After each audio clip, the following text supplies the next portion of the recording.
All right. Hey, this is a video for Steve McRae. Hey, Steve. Mike. Hey, Steve. Look, I'm just going to speak to the general audience, but I'm also speaking to you, Steve. So, am I friends with Steve? Yes. No. Kind of. Was. To some extent, yes and no. Right? I've gone on to his caffeine corner a couple times. I showed up a third time. The first time in a dialogue with him, and he, kind of brushed me off and made a joke about me having mad cow's disease, right? And so the rub is this: Steve has this one-trick pony show going on, right? I've known Steve for some time. We go back to the overarching, in general, great debate community, right? Which was kind of, there was this Nadia Chambers, right? This is when Google Hangouts was going on, and a bunch of us would get together in this here Google Hangouts, and we'd argue and we'd thrash, and I had shit thrown at me and had to deal with it, and I was tossing it out and so forth, and there was quite a vast population of probably 25 or maybe even 30 people that migrated in and out of this kind of room, and then we all kind of moved over to Discord, but the Discord servers weren't named the Great Debate Community, and Nadia kind of dropped out, and it was picked up by a few other people. Like the crowd kind of migrated there, and then Steve laid out on Google Plus, I think. There were groups that you could do, and so he then set up the Great Debate Community. And the Great Debate Community is by itself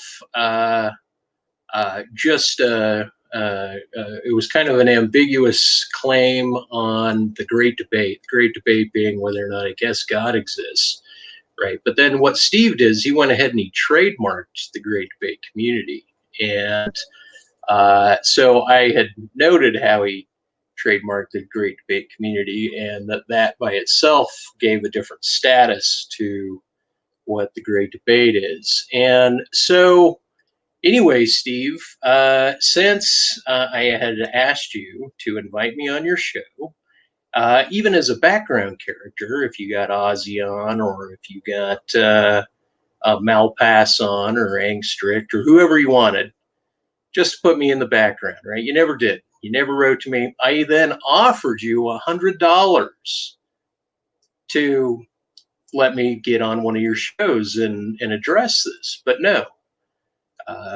Went on again, and then he's up to the same old shenanigans, right? That's what Steve is up to. He's up to this same old shenanigan, and it's his one-trick pony, right? And this one-trick pony is about the nature of agnosticism. And the nature of agnosticism, right, there's what he's warring against is that Gnosticism has nothing to do with some sort of base claim on knowledge, right? And then if you look up Gnostic as an adjective, you'll see that it kind of means like discernment, to be discerning, or to approach things that are discernible, right? And but then there's also an agnostic is kind of like a sorcerer, or somebody that deals with this esoteric knowledge, right? But what Steve has done is he has taken this formalized appeal, first of all, to the Stanford Encyclopedia of Philosophy, right? That one seems to be the go-to, right, which is part of his formalism. The go-to referent of all universities, that's the preferred university, right? And then he lays this out this way, right? So we'll just kind of jump in here. Over here, what we have is we have the argument for agnosticism, not B, P, and not B, not P, right? And so basically, Steve, he's saying, I don't believe in the proposition. Proposition generally in the great ape community is that there is a God, right? And I also don't believe the negation of the proposition. So I don't believe that there's not a God, right? Okay, so what this video is about is basically what I've devised, my philosophy, right, is based on this, what I call a philosophical indexing mirror painting. And as you can see over here, I have the roughly the same thing, but not quite the same thing in terms of the BP. I don't have the not B, not P, which could be right there, right? And because I was just segmenting out different beliefs relative to propositions. But what you'll also notice is that there are what I call, let me scoot this up, right? Because this is, once again, this is based on this painting, which is based on the philosophy that I'm denoting in this particular painting, right? And so let me get back here, right, so you guys can possibly see what I'm referencing here. So what I'm suggesting, right, is that the formalism of BP, right, which is actually what I have in this blue up here, which is capital B, capital P, right? Now, how it's actually proposed in philosophy and symbolic logic is, as I have down here in the orange, capital B and lowercase p, right? Capital B, lowercase p, right there. Now, you can see this little dark line here, and what that is that's saying, okay, here we have a shift between an uppercase P and a lowercase p, right? And right here, hang on one sec, you will see that we have a shift between, got a glare on there, right there, uppercase B and lowercase b, right? Uppercase B, lowercase b, uppercase P, lowercase p, right? And what I'm suggesting in this is that some beliefs, as Steve defines it, because this video is going to go down in two different ways, right? First, I'm going to lay it out, and then I'm going to play Steve's one of his recent videos, and let me respond to Steve directly as he's speaking, right? To import this idea that what we actually have in the philosophical domain, right, is we do have different types of belief, right, that we could index differently, right? So the idea that a proposition, right, BP, right here, BP, uppercase B, lowercase b, belief in a proposition, or having a disposition, that a belief is a disposition in a proposition or propositional content, right? Okay, so what I'm putting forward here is that there's two different indexes that we could come down on when we're referencing belief, at least two, right? And I'm going to show examples of this, right? And then there's at least two different types of proposition that we can talk about, such that these are edge cases, but they're analysis of propositions having a truth function, right? Not merely a statement, but statements can be propositions, and I'm going to show that propositions can also be statements, which is generally pushed back again. Okay, and so in order to do this, what I would first like to do is talk about, okay,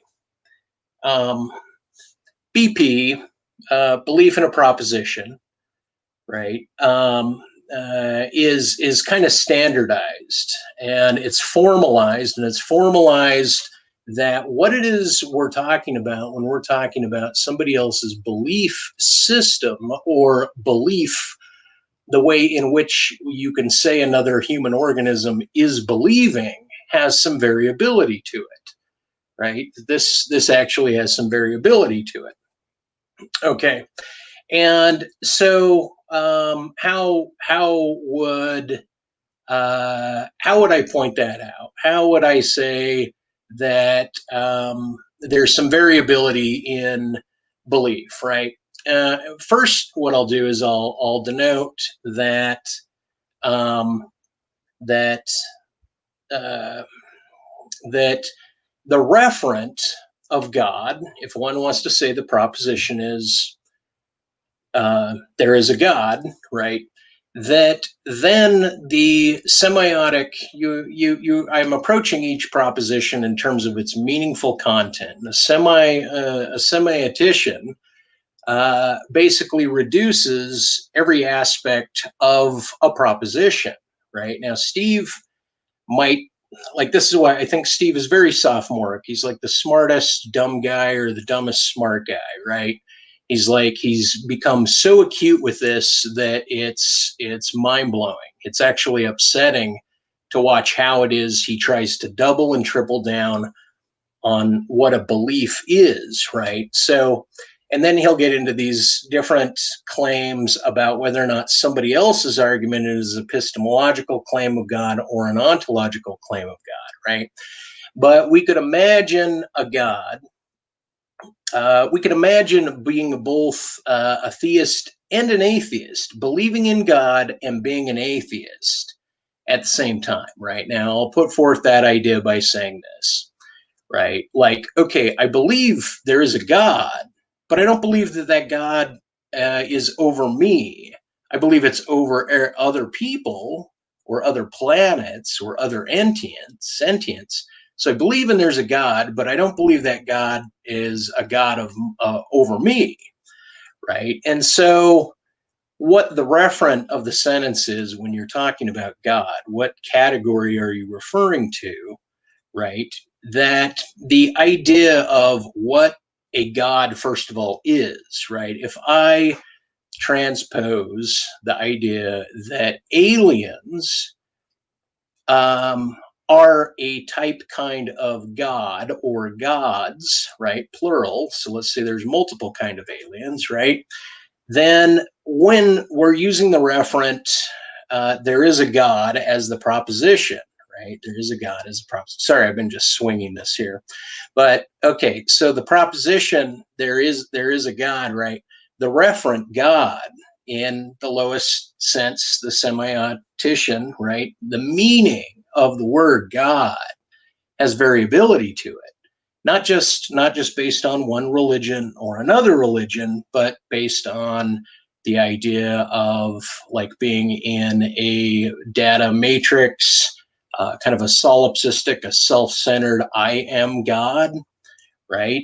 And then there's the idea that there's like aliens where, okay, well, let me start with the idea. The classical notion of God is that God has these omni qualities of benevolence, knowledge, and power, right? And yet you could imagine an alien species that has eclipsed, right? That has eclipsed, like right here, I'm showing the way a triad can eclipse, right? In this case, I have self, other, and herd as a triad, and I'm showing that the self dominates over the triad. It's eclipsed the other two domains, right?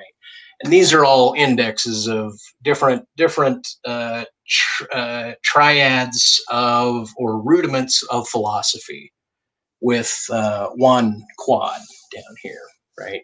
And to go into that isn't what's important right now, right? But what I'm saying is, it is possible to imagine an alien species that is so much more knowledgeable than we are, but you wouldn't want to ascribe it the omnis, or so much more loving than we're capable of being, but it's not an omni. It's not all loving with the categorized, logical, formalized notion of all powerful, right?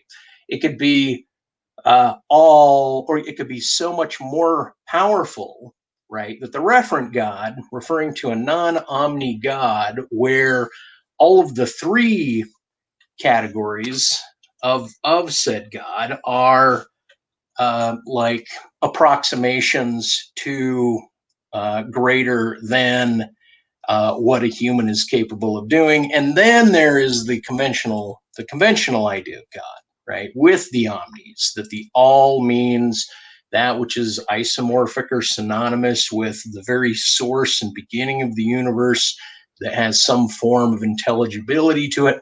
Then you could also talk about believing in a God as a personal thing, right? Like, okay, God is God is Jesus, and we could break it down. Even this notion, I was noting this Father, Son, and Holy Ghost, or Holy Spirit here, right?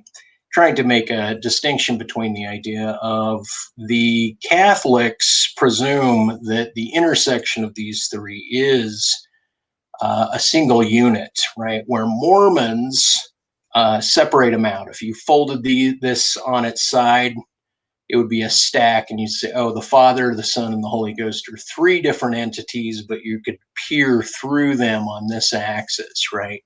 Where Catholics have them as triunion, where they're unified, right? So even that distinction between God as a reference is variable, right? And so I'm saying that the proposition, the P, right? The P, once again, right down here, that the P variable is migratable from capital, which we could say is conventional, and then to a more esoteric or a different type reference of God would be the proposition God, meaning because we're evaluating the propositional shift here, right? And so the idea, now let me kind of go into this with three examples, because kind of like my triads here, right? I'm suggesting that philosophy can be broken down basically into these rudimentary triads for a contemporary analysis, like ontology, epistemology, phenomenology, law of excluded middle, law of identity, law of non-contradiction, index, icon, and symbol. Right here, we do justified true belief, induction, deduction, abduction, sign, signified, referent, ethos, pathos, logos, mythos, coherence, correspondence, agreement, formal, informal, unformal, also abstract, self-heard, and other, known knowns, unknown unknowns, and known unknowns, right there. Once again, then I'm showing up here that any of these triads can be busted. You can talk about any independent parts of these triads, right? And in this particular one, I'm suggesting that the law of the excluded middle is the first of the three rudimentary axioms to give way, right? If one applies philosophical pressure and scrutiny upon these things. And so here, what I'm doing is I'm writing, okay, belief in a proposition, not a belief in a proposition, right? A belief in the negation of a proposition. Then I write ephemeral, non-held, destabilized, or considerations of a proposition, right? Belief towards, let me go down here, belief towards a propositional statement or merely a statement, right? Belief beyond a proposition, abductive and post hoc. Abductive and post hoc, right? Okay, so basically what I'm doing, Steve, is I'm accusing you of being a formalized policeman of philosophy, and that you're claiming to be the high grand poobah of what it means to declare A, what a belief is, and A, what is a proposition, meaning you're then going to try to shore up authorities, and then you're also going to default, if you can't find agreement with actual professors, then you'll appeal to the Stanford Encyclopedia, and you'll kind of defame Oxford English, or you'll defame other ones if they're not suiting your ilk, right? And because you're attempting to restrict the domain of the discussion about what agnosticism means in its variability, where you believe you've reduced this to, from the dual axle to the monoaxle, right? Okay, so let me begin with this right here as these examples of variance in proposition and or belief, right? So, okay, let's start with okay, I want to start with this one, right? This one is called "It's Raining Outside." Now, this is considered propositional in that there's a truth functionality to it. And oftentimes people argue, like, okay, you could always say somewhere on the planet it's raining outside, right? So, and then you could say, well, this we're going to restrict to a localized observation, right? It's raining outside, meaning if you went outside, you would get rained on pretty quickly, right? So it's localized. It's raining outside. Now, someone like Jack Ainstricht, right, he thinks that propositions minus humans as conceivers, right, that the proposition remains in truth value regardless of humans or human perception. Now, I take umbrage with that, and that's a sideline no, right? But okay, let me give you the reason how this "it's raining outside" goes from propositional content to statement, right? It loses its propositional value, right? Hence it falls from or it goes from lowercase p to uppercase p because it loses its propositional content, right? So that would be a variant off of the traditional lowercase p, right? Okay, so here's the example of how this proposition A doesn't sustain. Hence, it's ephemeral, right? And it's variable, right? It's raining outside. So one would want to say, well, the referent is raining and the context is outside, and it's a proposition that based on coherence or a correspondence to reality, we could argue, right? We can argue that it is either true or it is false that is raining outside, right? We can continue this argument, right? But okay, so now here's a variable idea based on the idea of where it loses, right? Okay, so here's another context to consider, right? Okay, so we're analyzing a discourse for its propositional value, and there's a couple. And the couple is inside, and one of them has to leave, right? They have to go away. And so what they do is the other person looks outside and says, "Oh, it's raining outside." Right, and so you better take your umbrella, or you better, cover up, or be prepared that it's going outside, right, or that it's raining outside, right. So at that point, it has some truth functionality to it, right. And then let's say the couple's there again, and they're hanging out, and they're giggling and they're playing, and the one's got to go, and they say, "Well, it's raining outside," and they decide, like, "Hey, to go check it," right? Well, it's not raining. Okay, so it's false this time, right? And then the person goes off on their way. Now the proposition is established as a proposition, as a truth function, right? But as the story carries on, the couple then realizes that they had been referencing the rain anytime the other one is leaving, right? And so one of them says it's time to go. And let's say all the curtains are closed and they don't have access to what's outside, right? And one of them's getting ready to go. And the other one says, it's raining outside. And so the other person, without opening the door or the window, crawls back into bed with them, right?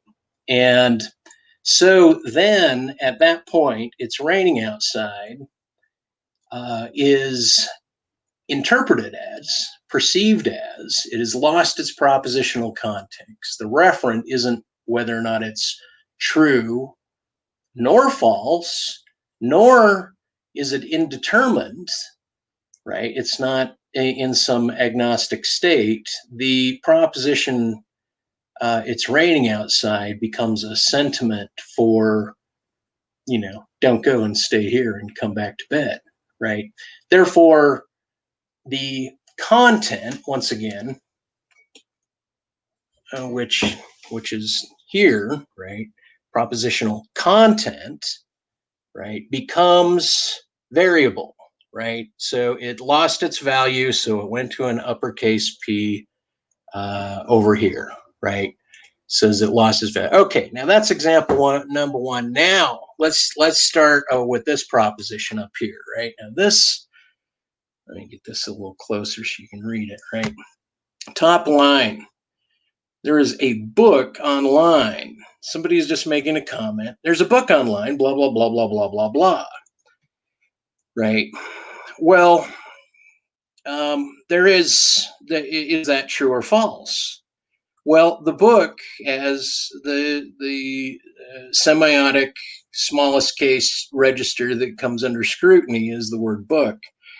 Okay, so we all know that the internet is a data processing series of wires and connections and transmissions. There is not and could not ever be a book online. A book is an analog. A book is a thing, right? We know what a book is. I don't even want to do the stupid injustice of trying to reach for a book to qualify what it is I'm saying, right? We know that there is no such thing as a book online, but we know that there are books online, or you can go, there's a book online now means that you can order one of these analog books via the internet, via online, right? So now there is a book online is necessarily the propositional value becomes reindexed, right? Meaning, okay, there's not an actual book online, so you can acquire one of these books by going online, but then there's also PDFs of books online that we call or digital books. And so now there's like the subcategory of book as digital book comes into play. But all we're left here with, once again, is the statement, there is a book online. So the propositional content and the belief content shift in that one, right? If I convinced you that there is no book online, but that it is true that there is a book online, and it is false that there are no books online, or that it's also true that there are no books online, right? Then what we would have is this register of BP, where both the belief in what I'm saying, the belief in the book, is questioned, and the proposition online, there's a book online, becomes not necessarily disambiguated, right, without further context. So there's a shift in a statement, right? Okay. So, because I believe in triads, and we did It's Raining Outside, and there's a book online, let me go ahead and try to round this out with Steve with at least one more example. To note and get to the final point of this before we play what he's doing, right? Sorry, this is 31 minutes. This might be significantly long for you guys. Okay, so the next proposition is the second one down. You need to get back over here. Okay, so that is a proposition. You need to get back over here. You can say it has a truth function or value, right? And so the phrase, you need to get back over here, right? Some people, oh, well, that, this would be like Steve to say, well, that's a command. And so it's an expression, but it's not an expression of truth, right? And you could argue that, but it could also be a proposition with a truth function to it. You need to get back over here. But why would you need to get back over here? Let's say you were standing on railroad tracks, and the claim, you need to get back over here before this ongoing train kills you, right? It presumes some morality to the situation, like, well, you need to get back over here, meaning assuming they can't go forward, get back, right? Otherwise you're dead, right? So, but it could also mean like, hey, you need to get back over here, right? But so it's both true and it's false at the same time that you need to get back over there, depending on how you want to parse that proposition. It's both perceptual and it's contextual. And by perceptual, I mean it's part of the phenomenological domain, right? So we go back here to ontological,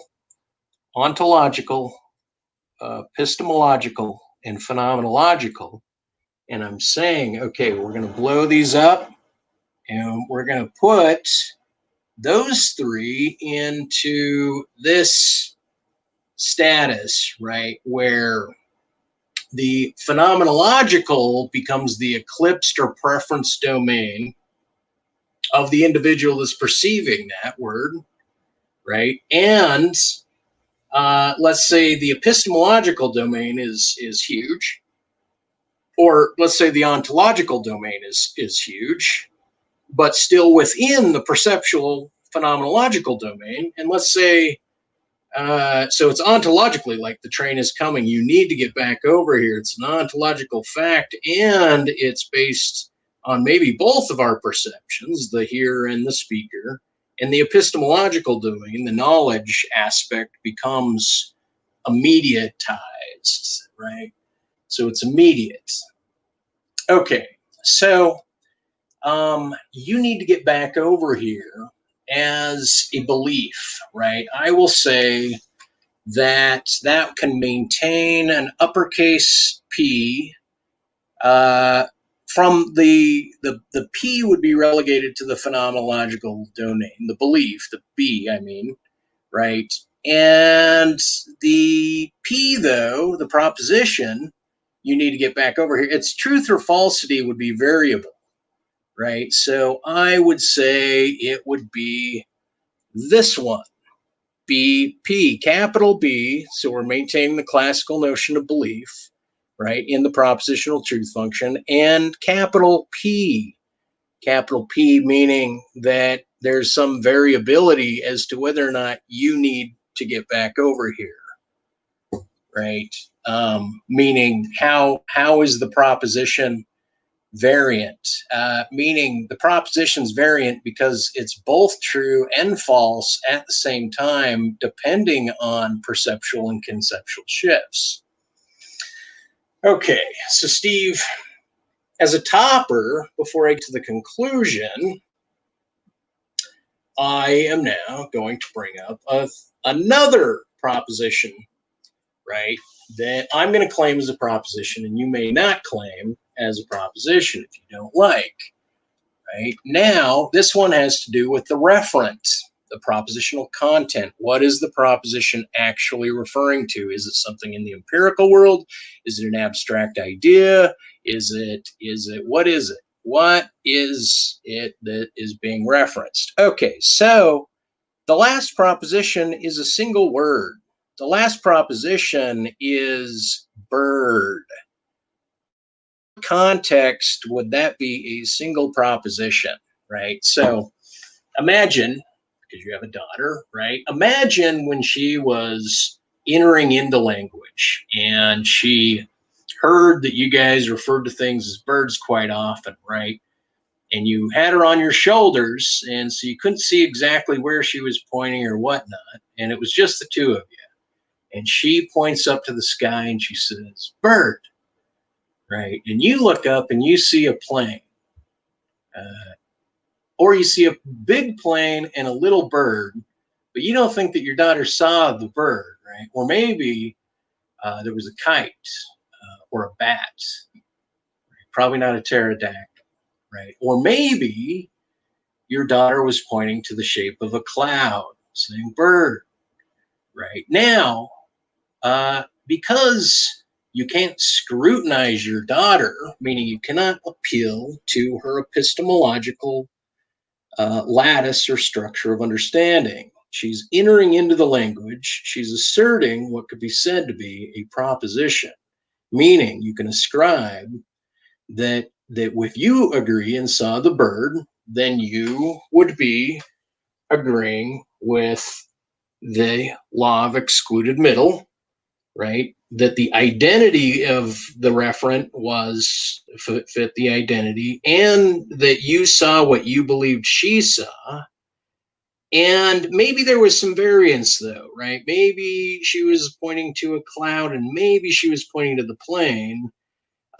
So there might be a violation of the law of non-contradiction, meaning that you might have to presume that what she's referring to is not disambiguated. So this is a big thing. 2 words for you, Steve. Non-disambiguated and non-disambiguatable.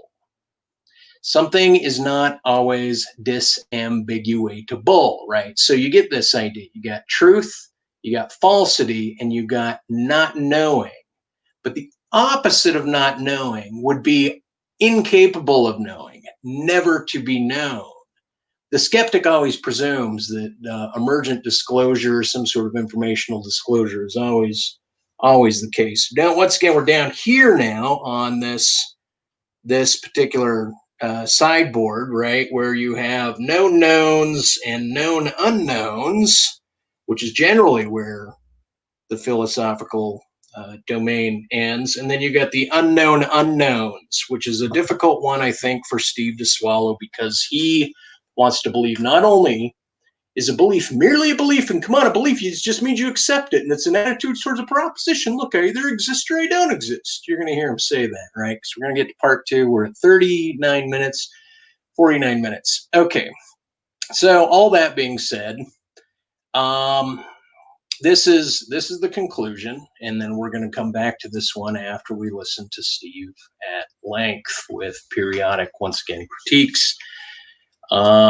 Because once again, this whole notion that his form of a logical agnosticism relative to the conventional notion of agnosticism is both sound and it's sound.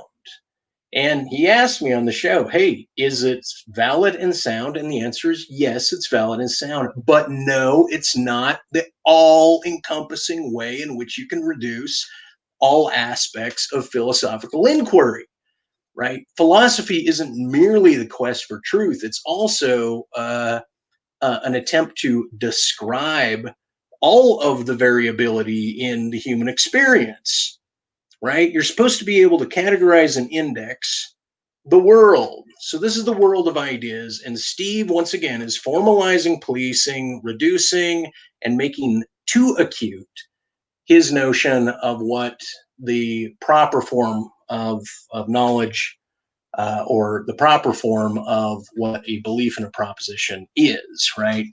So, okay, so down here, I'm just going to read this out loud, right? Belief is acceptance, surety of belief, right? That's just kind of my pretext to this. And then I write, do you believe, okay, and this is based on Steve, and you'll hear this later on. Do you believe I exist? Yes or no? It's a dichotomy.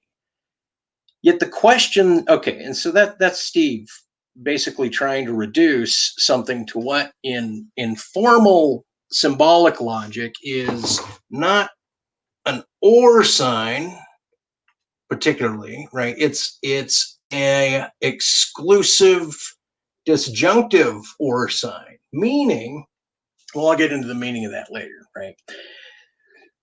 But that's what he's trying to reduce this down to, is a dichotomy. Do I exist? Yes or no? Dichotomy. Yet the question's referent, meaning Steve, may not be stabilized enough to assert if the referent is to a concurrent living human or a predetermined recording of an already past person, or perhaps a hologram, a non-disambiguated state remains, right? So Steve is challenging somebody in this video, like, hey, look, man, I either exist or I don't exist. Do you believe it, right? So then we're here to the if part. If I say I do believe he exists, Steve exists, the status of he is still the status of who it is I'm referencing, Steve. Do I believe he exists, right? It's still ambiguous. If I think, right, is he a production of a non-sentience?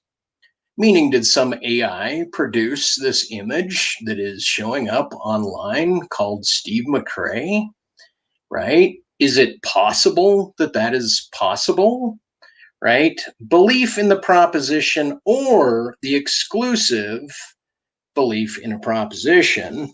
Therefore, belief is not belief sure. Okay. So I'm putting forth the idea, Steve, that if you are trying to demand that somebody pony up to the idea of, like, hey, man, you either accept it or you don't. You either believe it or you don't. You're overlooking what another organism's relationship to not only the word belief, but the concept of belief, and that you believe that you're on the same page with their belief, meaning that your phenomenological first person relationship to what it means to believe couldn't migrate to mere consideration with one person. Oh, I heavily consider it. They never use the word belief. No, but you got to. You either believe this or you don't. No, I consider it. Right, I weigh it. Right, you could say that, and then Steve will play this. Well, hey, that's contemporary rhetoric, right? You'll play this. That's contemporary rhetoric bullshit, right? Because I understand why he would want to parry away and eschew temporary rhetoric. It makes sense. But in the cases that I'm referencing on this board, these examples, these are not contemporary. This is not a contemporary rhetorical thing, right? So, okay, so Steve, this is, here at going on 45 minutes. This is the piece de resistance, if you will, right? So I'm going to put forth a proposition for you, and then I would like you to tell me in the comments, or perhaps if you actually fucking invite me on and deal with what it is I'm presenting to you, right, as my, call it, rogue philosophy coming into contemporary philosophy with what I believe is a greater variant multiplicity of variables, where some of them we're going to say are beliefs, but then we're going to change or accent or change a font or change some aspect of them because the aspect of the belief is a different type, kind, or subcategorical of what you're trying to conclude is necessarily, ongoing and invariant. So here we go. Here we go, Steve. So right here is, wait, let me go up here, right? This, see right here, this is what I'm pointing to right here. This proposition, BP, uppercase B, lowercase p, is an invariant formalization. Okay, so that's the proposition I'm making. Now, it's your job to find the truth. Do you believe where the proposition BP is an invariant formalization? And let's say, Steve, just, for the sake that, like, I'm putting that together, right? But let's not stick it to BP is an invariant formalization, because your appeal might be with the word formalization, which is exactly my point, right? So let me change that proposition to BP is invariant, and then we could add the suffix in philosophy. Or we could just say BP, capital B, lowercase p, is invariant when it comes to modern philosophy. You add the suffix, but just go with the idea that BP is invariant.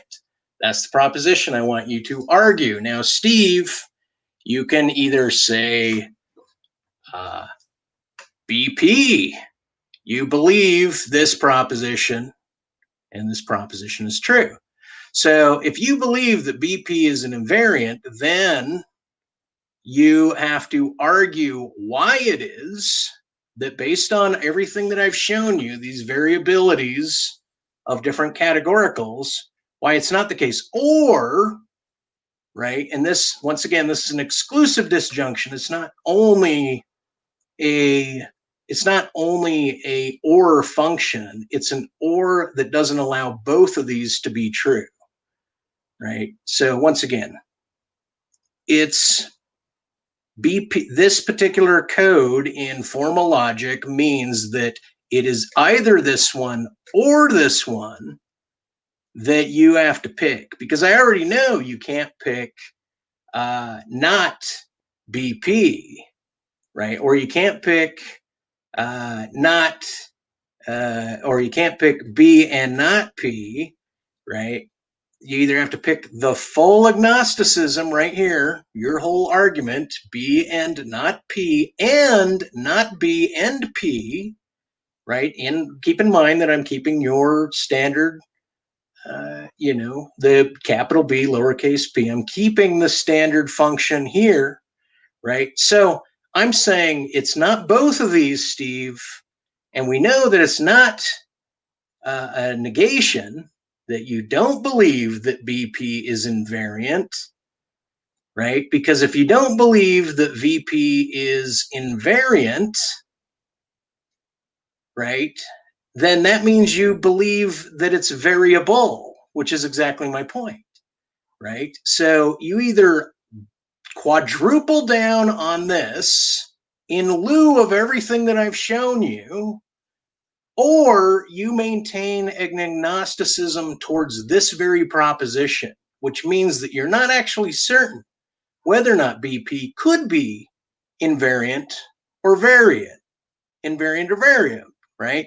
Where this could be variable to lowercase and uppercase p. I think I've made that statement clear. That being said, now at going on 50 minutes, I'm going to begin Steve's rant, and you guys can take it for what it's worth. I'm going to be painting a little bit while I'm listening to Steve and trying to get you guys to see what the dilemma is with good old Steve McRae's one-horse pony that, for whatever reason, PhDs have a hard time like noodling down on. For this because he's an instigator. Yes, Chris, you instigated this. This is all you. Okay. You are going to probably Here end he up is in hell bitching about somebody. one cardinal sin of making me having to stream tonight. But actually, making me having to stream. You were just thinking that I should point this out to people. It's actually somebody else that actually is the reason why I'm actually doing the stream tonight. An admin for a group, Atheist and Theist. Okay, now I wish you guys could see this on here. Basically, but meme versus moron.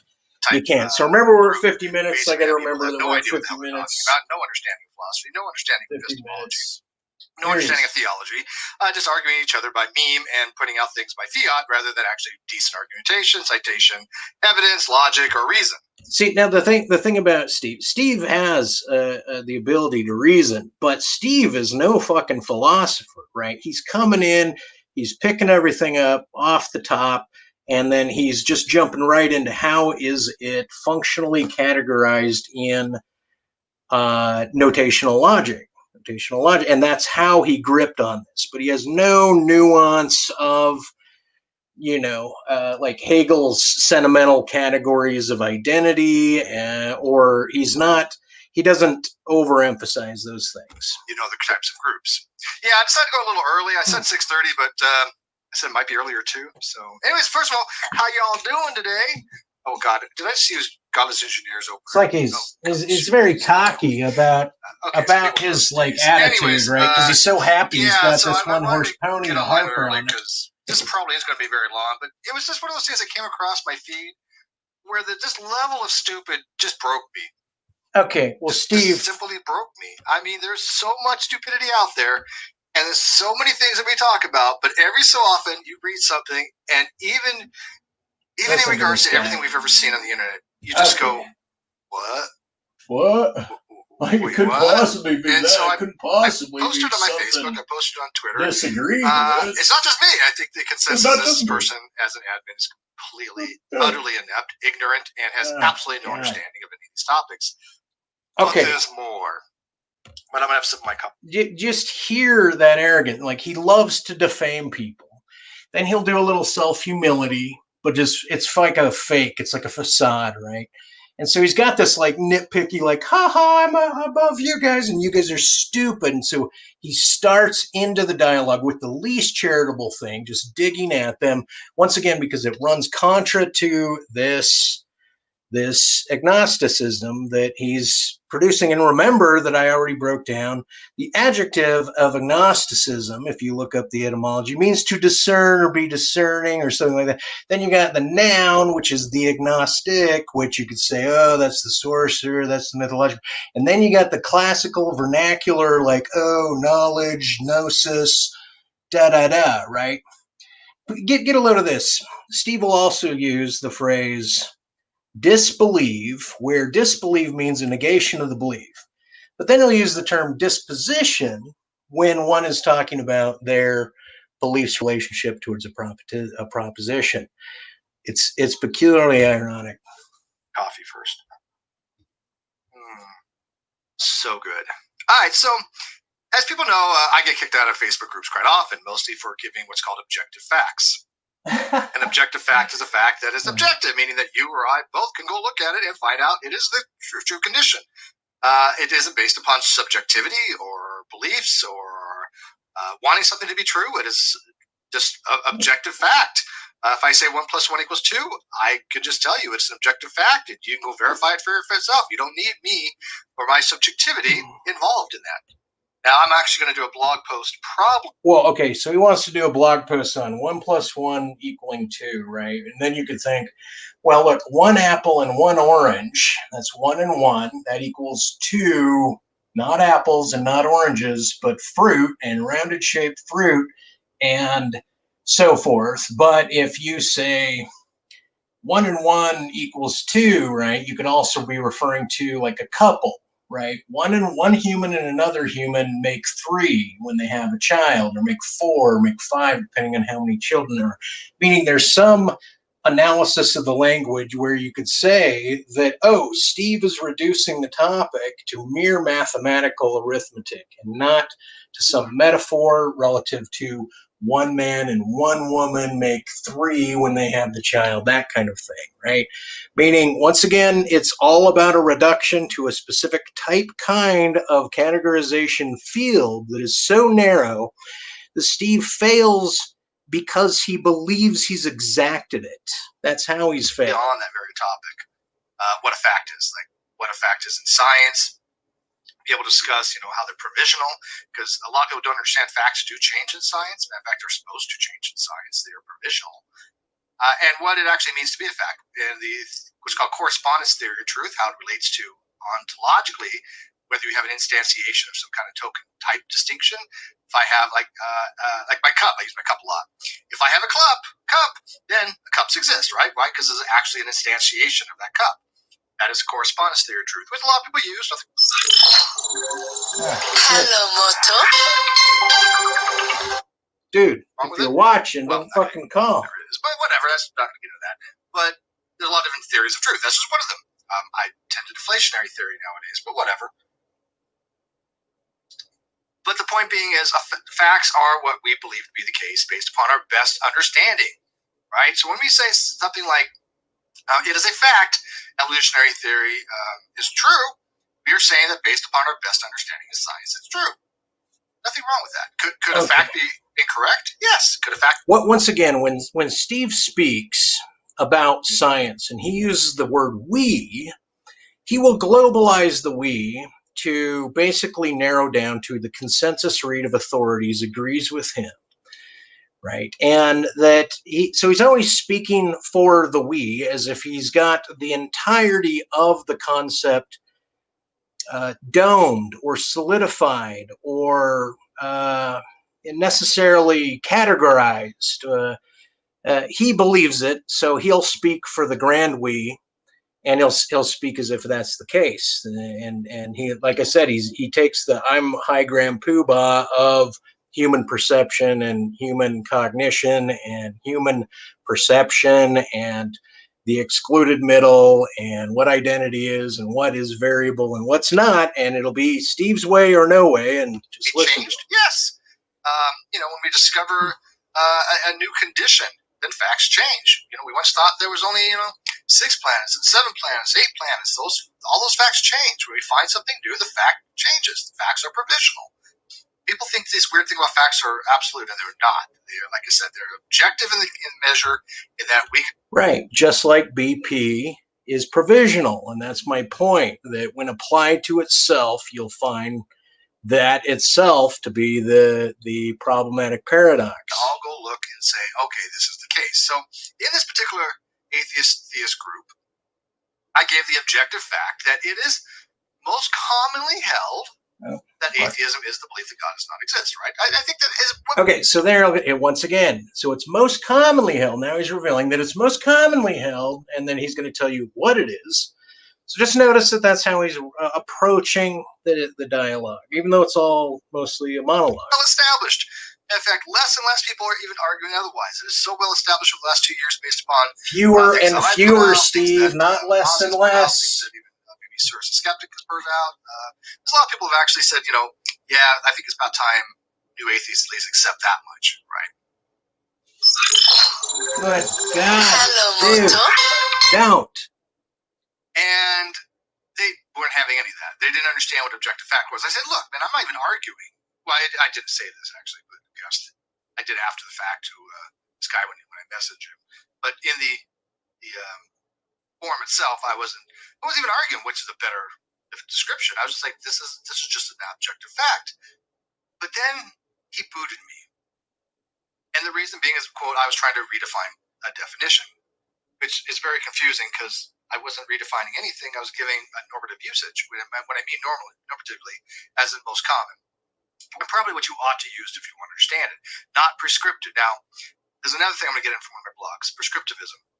I had a really good conversation with with somebody recently on this topic, and we really did kind of divide prescriptivism into a hard sense and soft sense. And I think that's a better way to put it. Like, I'm not a hard prescriptivist, but I am a soft prescriptivist in some ways, meaning that I advocate that there is a better usage of these terms in order to understand these concepts better. So I prescribe. I think Steve is an ascriptionist. I think he's ascribing meaning and data in this reduction, and he's trying to corral the people into this solidified invariant approach too, and he's going to maintain those walls. Them in that sense, but a hard prescriptionist, what most people would call prescriptivists, say that words must be used this way. An English fanatic that says, no, you cannot have a split infinitive or a dangly participle, or can't violate any kind of rules. You can't flaunt the rules of English. Well, those I don't agree with, right? I think that, especially as somebody who likes to write a blog, even though I'm not by any means a fantastic writer, certainly not politically. Okay, so he's not going to agree with what doesn't favor his most people who write want to be able to express themselves without constraint, right? And so even in most writing classes, they tell you, don't worry about the rules. If you can flaunt them and get away with it, then do it. And flaunting a rule just means to violate a rule knowingly for emphasis or for whatever reasons you have. People do that all the time. But Greece's maxims that we talked about on Caffeine Corner with Cheshire and I, right? When you want to like flout the which you're maximum of quality or quantity, there's reasons to actually do that every so often, right? They're not prescriptive; they're descriptive. Oh, okay. He believes he's descriptive. Anyways, once again, I think he's a ascriptive. long way around he's describing it. He believes he's describing it. But this guy had actually posted something, and somebody sent it to me, and I just was like, "Holy crap, this is bad. This is really, really, really, really stupid."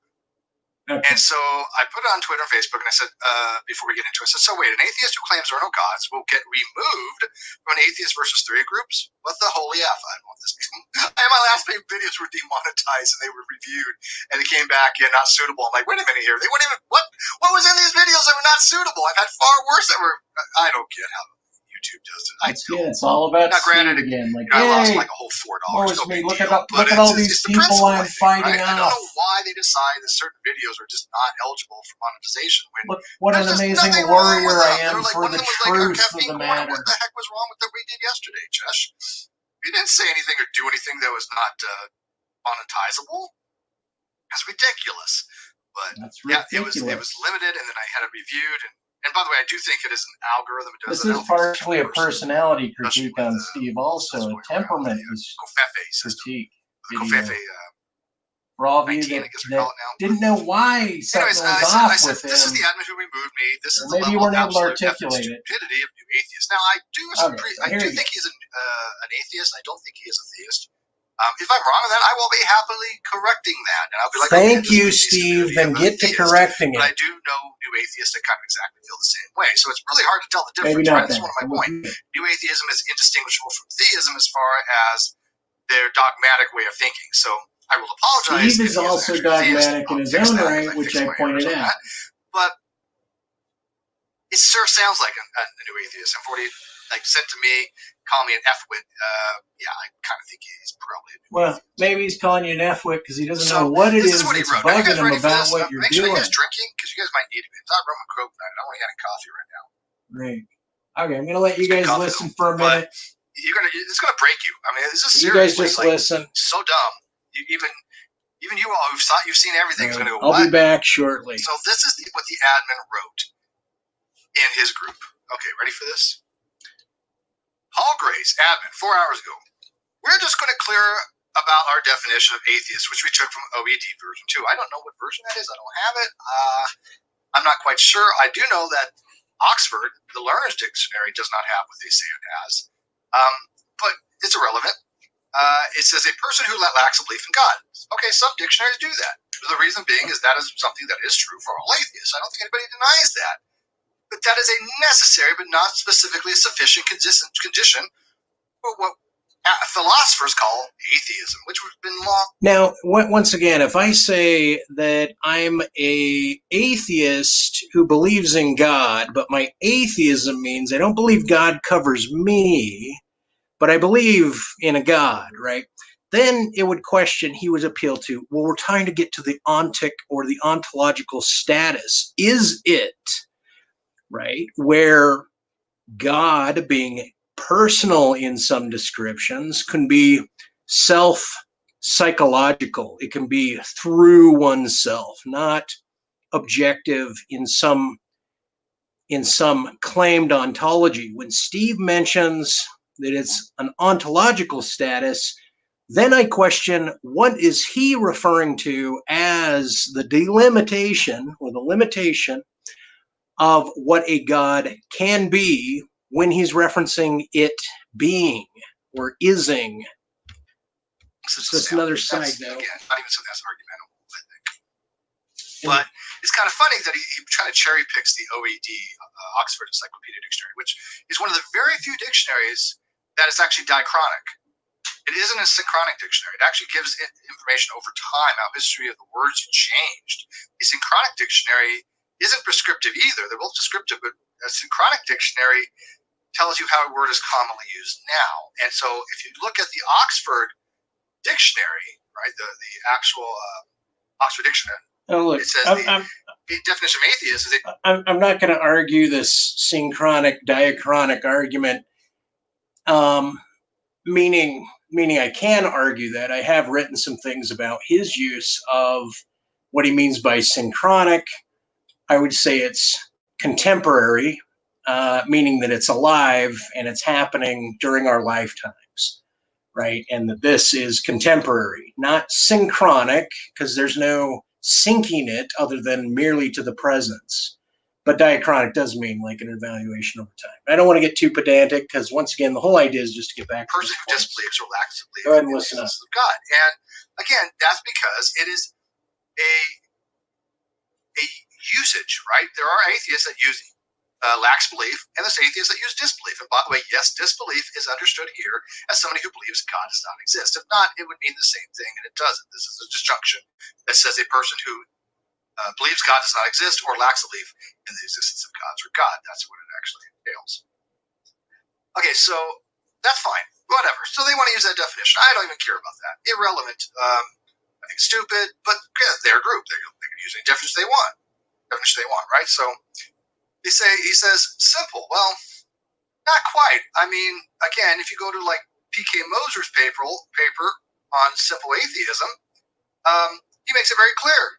Atheism comes in many flavors. The most common is simple atheism. Simple atheism is God does not exist. This is a peer review paper from Dr. P.K. Moser, Department of Philosophy, Loyola University.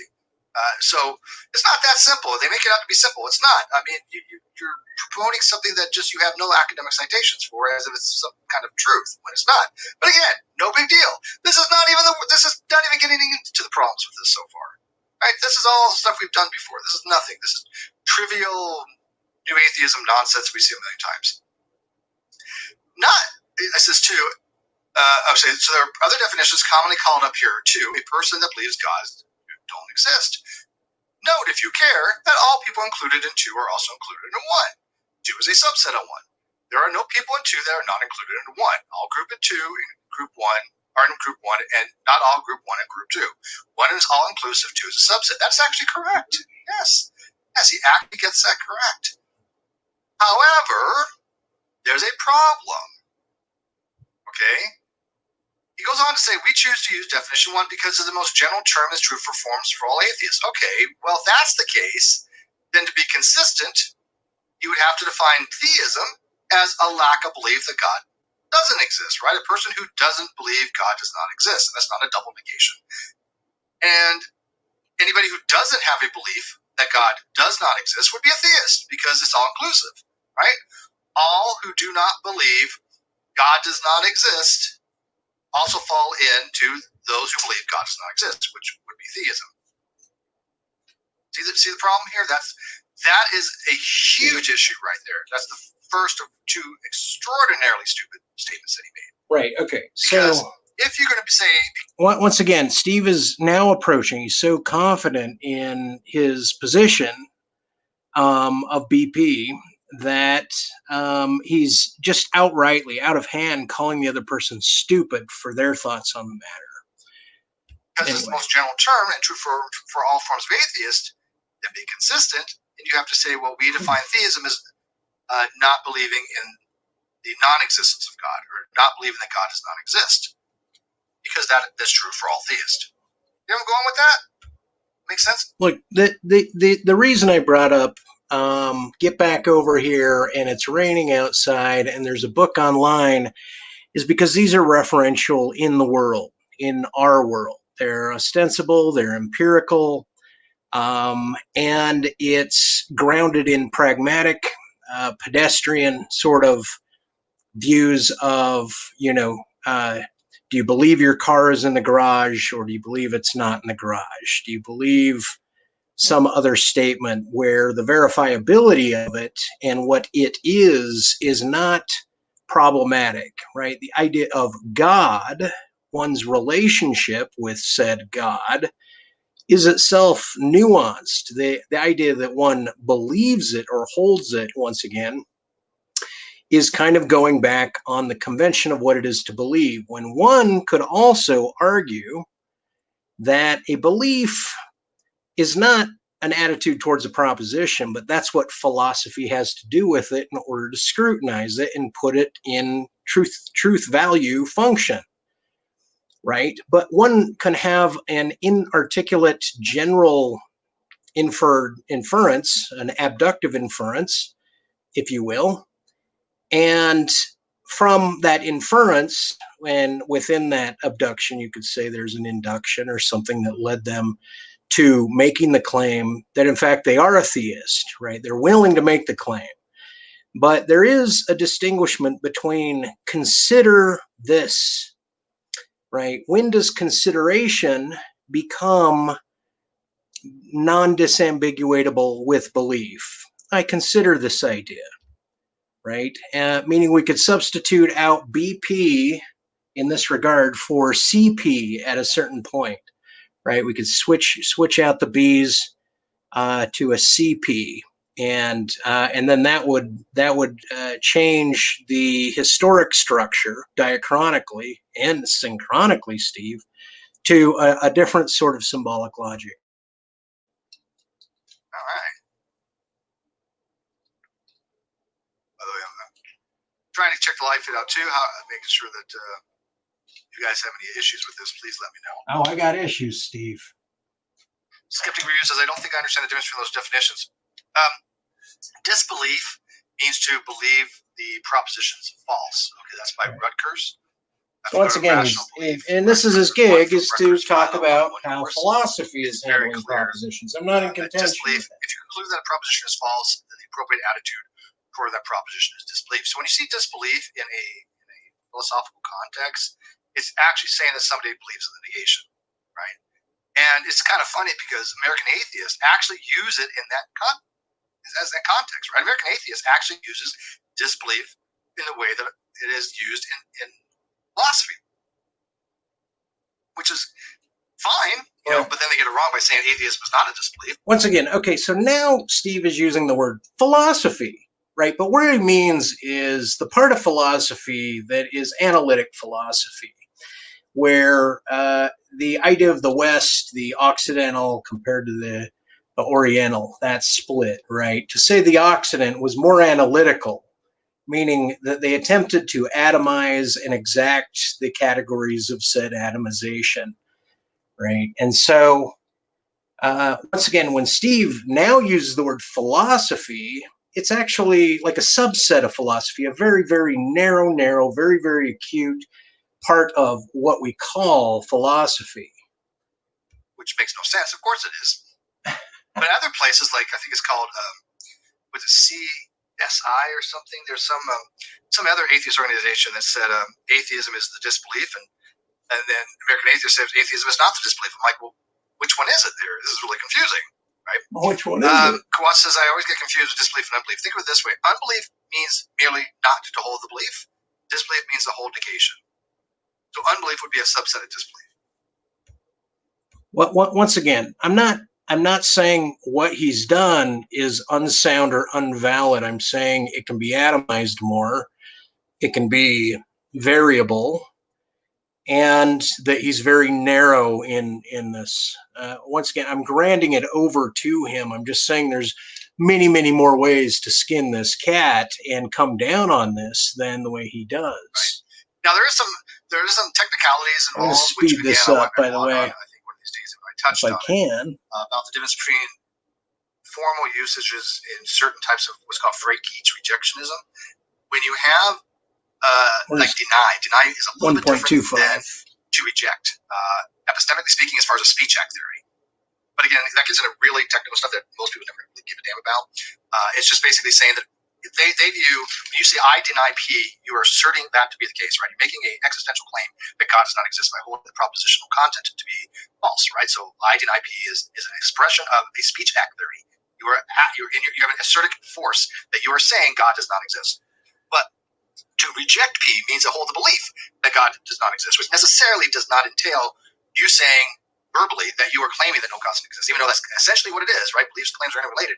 But there are instances, for example, when you have what's called an autobiographical assessment, I can say, look, somebody says, hey, Steve, do you believe in God? And I say, no, hypothetically, this is not the case, but they say, Steve, you believe in God? And I say, I believe gods don't exist. Well, you made a claim. Well, I'm not asserting it to you, right? I'm not making it with any assertoric force. I'm giving you an assessment. So he's willing to make this adjustment, right? So there's a little bit of difference between deny and reject as far as the assertoric force. If you get into what's called, like I said, Frege rejectionism. But again, I don't think anybody really gets that to be that important. I don't really care if somebody says deny or reject. In that case, I understand the difference, but for the most part, nobody really going to care. It basically once again, here he goes. This is the problem. He notes a distinction, and then he basically says nobody else cares. Right? Like he's going to once again now speak for philosophers. He's going to be the high grand poobah with that statement, right? So he's eschewing it or pairing it or getting it out of the way. And precisely the idea between a speech act, theorist, or the idea of making an expression with no backing, or a statement, a cry, right? Like I said, you need to get back here. He could say, oh, that was a command. But that would be Steve making that categorization. And then he has that way of trying to round it out, like philosophers agree, authorities agree. And I don't think they've come down on that particular assessment that he's making. This is Steve's take. It's not the only take. Proposition, right? Both do accept negation, whether you accept there's a assertive force or not. It really doesn't matter. But anyways, let's go on. So you can see here that he automatically has a double standard, right? Because a theist could come in and say, hey, I use that same definition for theism. You don't hold the position God does not exist, you're a theist. This is very basics for my WASP argument, right? My weak atheism special pleading argument, which is still unassailed, is that you have to at least allow for the possibility of a theist to define it that way, or you are special pleading. It is an if then else argument. And okay, so am I special pleading because I found propositional cases that lose their propositional content? Am I guilty of what he's saying for there's a book online statement, right? In what manner? And like I believe I have assailed, meaning I've eclipsed and I've gone over already in the pretext of him, and he believes that it's unassailable because it's asserted and it's held under conventional formalism. And so he adheres to that, but that's merely what it is, and he's merely a police officer trying to guard that front. Human consideration doesn't delimit that category. It's funny because the other day on Twitter, somebody was like, well, I just don't accept the premises. I'm like, okay. By necessity. Yeah. What do you want me to do about that? So you don't accept the same thing that everybody else does. Even people that don't like this argument at least accept, like, weak atheism is logically generally held as not BP, right? I mean, that's pretty standard. That's ubiquitous. I don't know anybody who would ever argue about that except for this guy. I'm like, okay, you don't accept anyone that. That would ever argue I don't like that. the usages. I don't accept the usages of strong and weak per se. I don't think they're that great, but I know what they mean in discourse, and I'm able to work with them logically. But he didn't even have that, and he's like, well, I don't accept your premises, therefore your argument doesn't work. It's flawed. I'm like, that's not how you assail an argument. If you don't accept my premises, you haven't demonstrated the argument's flawed. You just haven't accepted it. You haven't been convinced by it, but that doesn't assail the argument. And that's what I find happens. Because I've atomized and made variable belief and proposition, I believe that I've gone deeper through the account that he's presenting. Hence, I believe I've assailed it at least from one side. Time, especially with new atheists, you think they've assailed these arguments when they just say, well, I don't believe you. I don't accept your premises. If you don't explain why you don't accept the premises, then you haven't done I've anything to sell the explained argument. Like somebody asks me about the Kalam, and I say, okay, well, I don't accept premise 1, and here's the reasons why. I think it's false because of this. I think it's false, right? I'm arguing that I think the premise is false. And you ask somebody like Scott Clifton, he'll say the premise 2 is false, right? Once again, I'm not saying necessarily that the premise is false, therefore X, Y, and Z. I am asserting that there's variability into how to assess what it is true or false. Also, meaning, and I'm also presuming that Steve overspeaks not only for the whole herd, for what the general crowd believes. He'll then try to monopolize the excluded middle with what he believes is the case. And anyway, I'm getting there. I'll argue that the premise 2 is false. Because the way William Craig argues it, and he's right, I think. I have no problem with his argumentation. You can pick points and pick, why you think 1 or 2 or both. It doesn't really matter. But at least you're explaining why you don't think the premise is true. If I just say, hey, I don't accept the premises, have you assailed any argument? Of course not, right? Hi, PJ Smith. How you doing? I hope you're well. I know you deal with a lot of BS on Twitter, too. All right. So let me continue on here, and then we'll take some questions here, because this is the worst part. This is like so egregious. I lost my mind. I had that cognitive dissonance when my brain shut down for a few seconds, and I could feel the neurons screaming for help and pain and agony. But it says all atheists don't believe in God. Okay, that's fine. I agree with that. All theists don't believe God does not exist. Okay, sure. Here we go. Then he says, if they want to assert that no gods exist, then they're welcome to make that assertion, just before they get removed for preaching things they can't prove. Okay, wait, what? Let me think about that for a second here. You're an atheist-theist group that you're an admin for, where theists come in all the time and preach God exists or claim that God exists, right? And they don't claim they can prove it, right? Again, the only time you have an onus to prove something is you claim you can prove it. I say 1 plus must be 1 point. I like 0.99 repeating equals 1, right? And I say I can't prove that. Then I have an onus that I can prove that, either to myself or to you if I'm trying to persuade you. You say, hey, Steve, can you persuade me that 0.99 repeating was 1? I say, well, I give you the evidence for it. I can prove it using logic and math, using calculus or geometric progression or even basic algebra. If that's convincing you, great. If not, then you're just fundamentally wrong. Why? Because that's an objective fact, right? Math is an objective fact. But I would only have an onus to prove it to somebody if I say I can prove it. But if I say, hey, I think the Riemann hypothesis is true, and you say, can you prove it? And I say, yeah. Okay, let's see it. I'm like, okay, right. I wish I could, right? I'd be worth $1 million.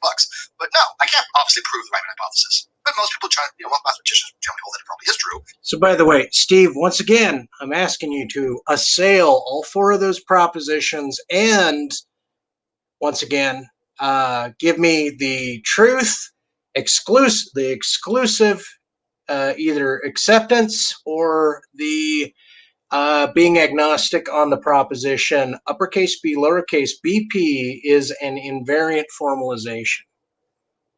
But that's not the same as proving it, right? But they believe it's true. Are they all idiots? Are mathematicians idiots for thinking the Riemann hypothesis is true and believing that it's true, even though they can't prove it right now? In fact, what was the one that the Italian mathematician proved? Was it Fermi's last theorem? I think. Was that the one that he won a Fields medal? Well, a lot of people felt that it was true, but he actually proved it, and he actually basically had to. So once again, Steve, are we friends? Yeah, anyway, consider, yes and no. Yes and no at the same time, and no, and yes, and maybe friends isn't the right word for it, right? And maybe there's something akin to friendship that's not quite friends. He kicks them out too. So what are you left with? Agnostics? I mean, I don't understand this. I mean, is he literally saying that just because somebody says God does not exist, that's preaching? Well, no, that's not necessarily preaching. But I know a lot of atheists that hold the position that God does not exist. Are they not true atheists to this guy? I mean, help me understand this. I'm losing it here. This is like one of the dumbest things I think I've ever seen anybody ever say. In God knows how long it's been, to say that, look, if you come into this group that is atheist versus theist and you make a claim God exists or you make a claim that God does not exist, we're going to remove you. Yeah, you're left with an echo chamber. Thank you, Chris. And that's what I said. I even said, I was on my Facebook. I'm like, this is what an echo chamber looks like. This is basically all you're doing, eliminating anybody who disagrees with you and saying, okay, we're just going to have people sitting on the fence. Oh, yeah, thank you. By the way, I do have my own group, which we don't deal with this kind of nonsense. We actually explain to people how to point out this kind of nonsense. If you're on Facebook, and I know a lot of people aren't, don't blame you. But see, just the fact that he's summed somebody else's argument as nonsense because it doesn't form fit exactly to the way he wants it form fit, it becomes nonsense. I'm not saying, once again, I'm not disagreeing with the statements that he's put forth, with the propositions necessarily. I'm just saying there's more ways to view it and such. I think I've mentioned that. Did I mention that? I mentioned that. You'll find the Great Debate community on Facebook. All right. But yeah, we have much better discussions because we don't deal with this kind of nonsense. This is ridiculous. And again, people ask me, why do you get a new atheist? You're not a believer, Steve. Yeah, because I want new atheists to not be so goddamn stupid. I mean, they're in the same camp as me. I don't want to be in the same group of these people that think rocks are atheists. I don't want to be in the same group of people that think that, oh, you say God doesn't exist, you're gone. What? Okay. Most of my audience are atheists that believe God does not exist. And you know what? They can make their burden and justification for it. They've actually thought this out. They're not this fruit on the ground people that are doing memes for morons kind of stuff. But that takes a little bit of study and knowledge and reading and practice. So if you want to go into these groups and just throw a meme around saying, you're wrong because of this, then you're okay. But that's not what we do in the Great Debate community. And that's certainly not going to defeat anybody's argument. But when you tell somebody like me, when I say, look, I'm just giving you an objective fact. I'm not saying one way or another whether God exists or not. But you be moved because I don't know what objective fact means. Really? I think you might be mistaken on that. I mean, that's one of the same problems Ra had. He didn't understand what facts were very much either in one of his discussions with that Baptist preacher, was it Dr. John?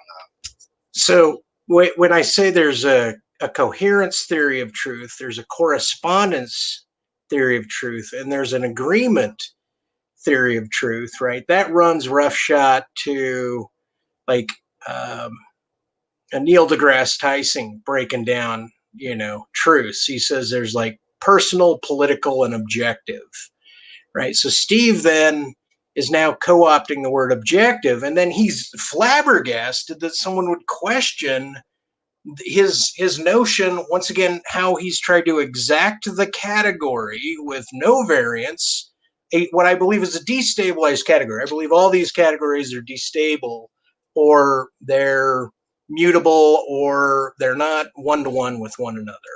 I always forget his name. I don't know why. I apologize. I don't know why. I've watched that debate so many times. Or discussion. It wasn't really a debate. And Aaron got nailed. Even Anthony Mangabosco was just sitting back going, oh, stop, Aaron, just stop. Because these are really difficult topics a little bit if you have no interest in them or don't want to learn them. Or it's just not your thing. But why argue with somebody who actually bothers to read them like an actual philosopher, right? I mean, this guy had a PhD in philosophy. Now, did I agree with him on other stuff? No, he's a young creationist. I think he's absolutely wrong, clearly. But in his philosophy, he was actually spot on pretty well. And so one doesn't mean that you have any understanding of the other, right? I mean, just because you have a PhD in philosophy doesn't make you some great biologist. Admin Morgan, $2.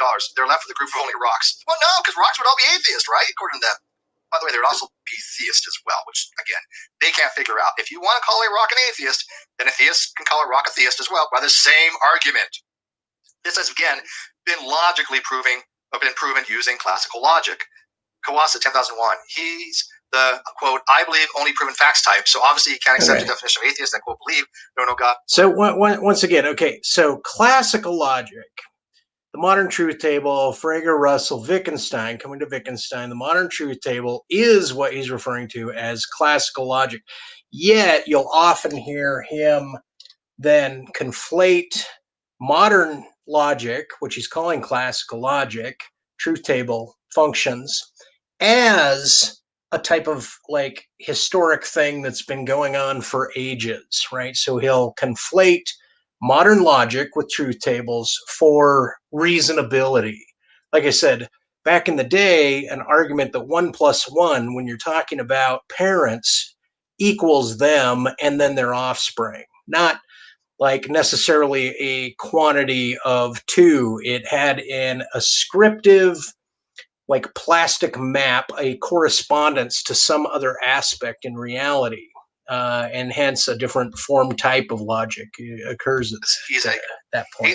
Atheism is not a belief, is a fact guy. Yeah, and I've seen that before, Kawasa. And in fact, more so than usual, I've seen a couple people argue, mostly on Facebook, that the only exception that can be proven. I'm like, that's actually logical positivism, right? Which went out in the Vienna Circle back in the 30s. There were some problems with that. One, it adheres to what's called the verification principle, which is, I think, self-refuting. But more so even than that, We all accept things without proof. And we all accept things without evidence. We all accept things that we do not or cannot even be proven. Right? I mean, let's say, like for example, like the Riemann hypothesis, for example. We don't even know if it can be proven or not. But most mathematicians believe it's true. Are they unjust to do that? I mean, if people thought like these new atheists, then I think the entire field of science and philosophy would be dumbed down to pretty much next to nothing. Wiz says, okay, as dumb as this is, it's still not as bad as atheist Republican memes. But here, atheist Republican memes are just that, right? Memes, and they kicked me out too. Steve, how many philosophers have you read their texts? 40 groups, so I mean, the same people and all of them. Just to answer that question. This one, there's a handful of others that are even more active with the same people. It doesn't matter. People know who I am. But the argument meme, yeah, atheist Republicans are worse than that. But it's funny because this group is actually owned by Amin Navabi, who a long time ago blocked me, and I had a conversation with him. He said, he would look into it. He blocked me. He told his admins that, they need to do better. So once again, it's all about Steve whining. He got blocked. Someone didn't buy his. I think he does a lot of cheap stunts. I think he doubling refuses to have down an actual on honest classic engagement with me. In fact, I don't know any logic, new as he atheist of supposes any it kind to of be. activist any longer that will ever engage me. And they say, well, Steve's dishonest. I'm like, okay, great, show me.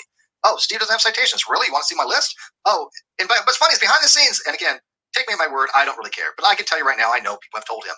I know people. And this goes to Matt Dillahunty and Aaron Raw and other people that are atheist activists that my arguments are sound and valid. They don't see any problems with these. But behind the scenes, they think there's some gatekeeper to atheism.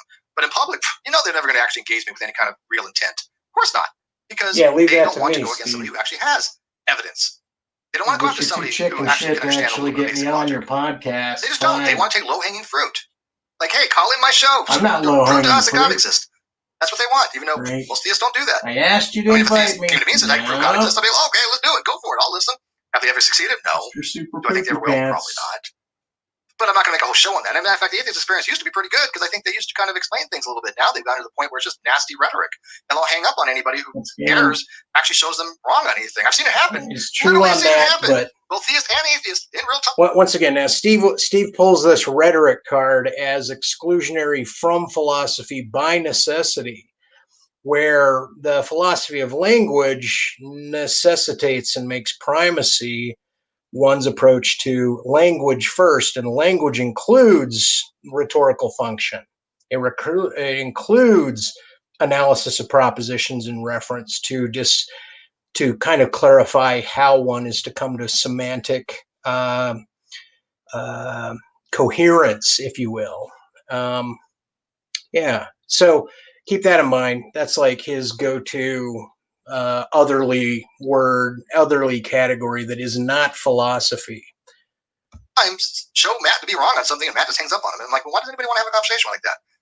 I mean, if you show somebody wrong, you're supposed to go, yeah, you're right. Let me fix that. I agree with him on this about the atheist experience. What's the big deal? What's the big deal about being wrong?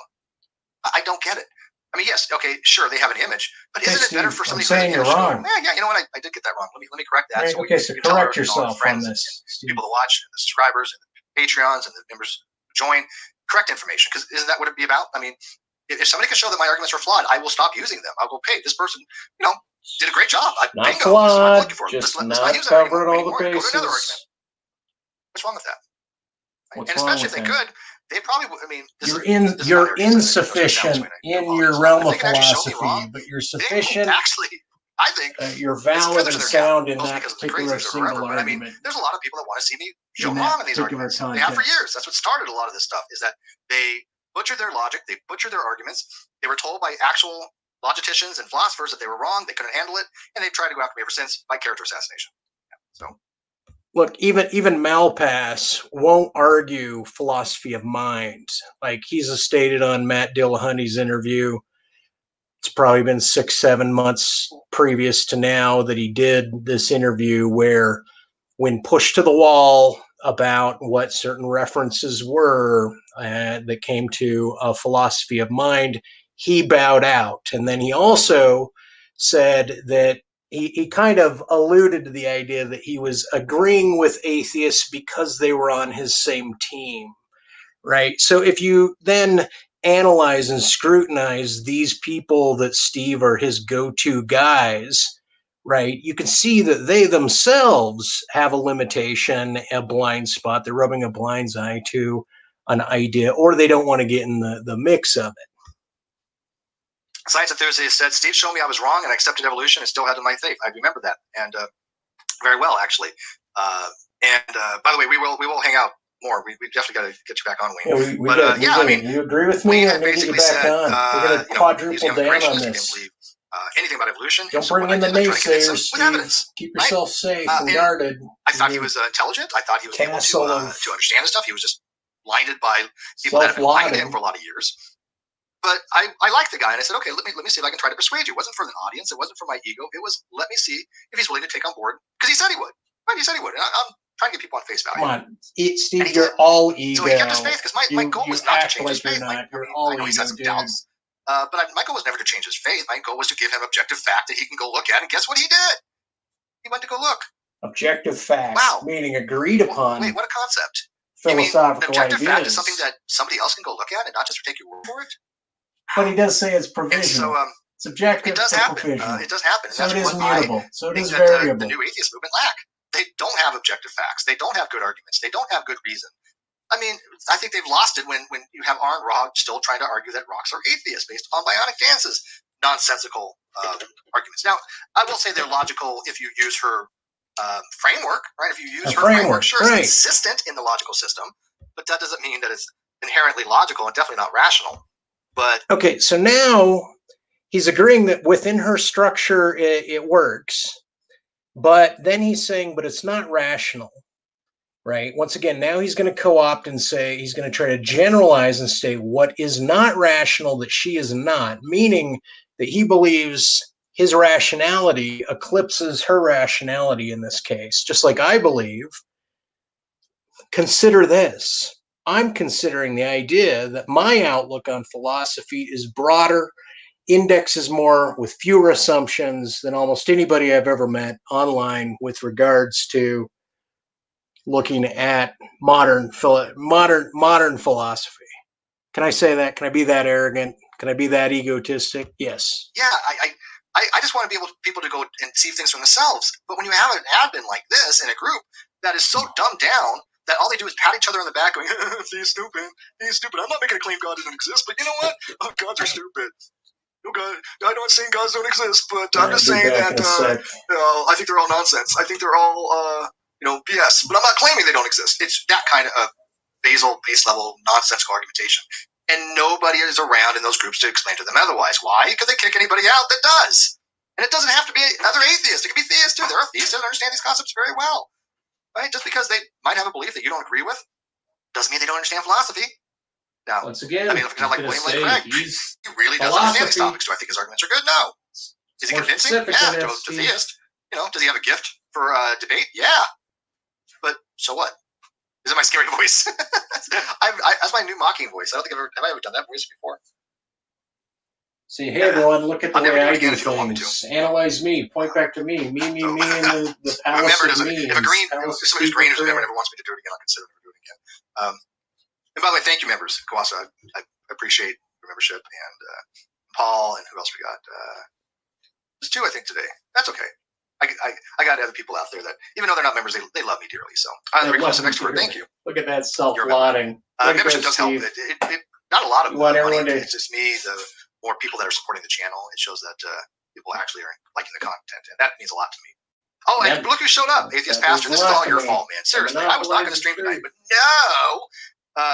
Find out Chris Anthony isn't a true atheist, I guess, because he believes gods are BS. But I guess into this group, they can't have that. I mean, he wouldn't be allowed in that group because he's not. I guess he would be still an atheist according to their definition because he lacks a belief, but he'd be an atheist in an atheist versus theist group that is removed from merely believing God does not exist. Wow, that just is extremely mind-boggling. Thank you, Nikki. I appreciate that. Nikki became beginner level. By the way, I had fun the other day on that other channel. I forget what it was, but we were talking about determinism, and that was kind of an interesting topic. I'd like to see you debate William Lane Craig. No, first of all, I'm in nowhere near the category to debate William Lane Craig in any way, shape, or form, not even close. Matter of fact, the debate that William Lane Craig had with Dr. Alex Malpass, it took me 3 days to wrap my mind around what was going on. I actually had to reach out to Alex because people know he's a friend, and he's very, very giving of his time. And I said, dude, walk me through this. I'm trying to figure out what the hell really is the discussion here. Even though I've got a tertiary understanding. Can you at least give me the too long didn't read version?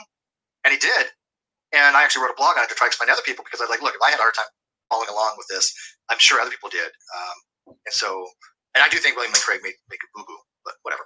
I do think Alex was right. Wow.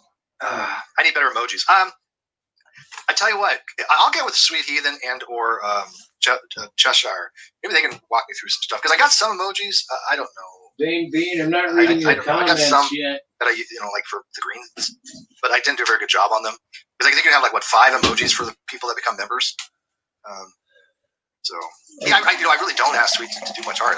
I mean, I figured after I asked her to make a sandwich and she ate it for me, which was very considerate, I realized I probably wasn't getting anything out of it. So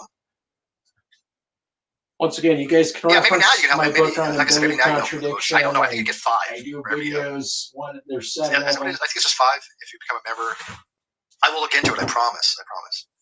Introduction to Modular Truth. I do appreciate the membership. WizBiz is a determinist. I'm a determinist, but I'm soft-determinist. I Don't give any money. I also believe in less aspect of voluntarism to a point, but I also believe that because your mind is still making the decision, then kind of letting you know it's still you. It is yourself. So you are still going to choose. But it's not an absolute free choice. And if all conditions are the same, said as Parabus, that you're always going to change the same thing. Always. And so I can't imagine why you wouldn't change. Why you wouldn't choose one thing every single time if all conditions were the same. Right? I don't understand what would be the eliminating factor to say, I'm going to choose something else under the exact same conditions. Right? I find that to be untenable. Okay, first of all, it's untenable, meaning there's no such thing as the same conditions. There's an agreement that the conditions are negligible, but common enough to be considered the same, like test groups in science.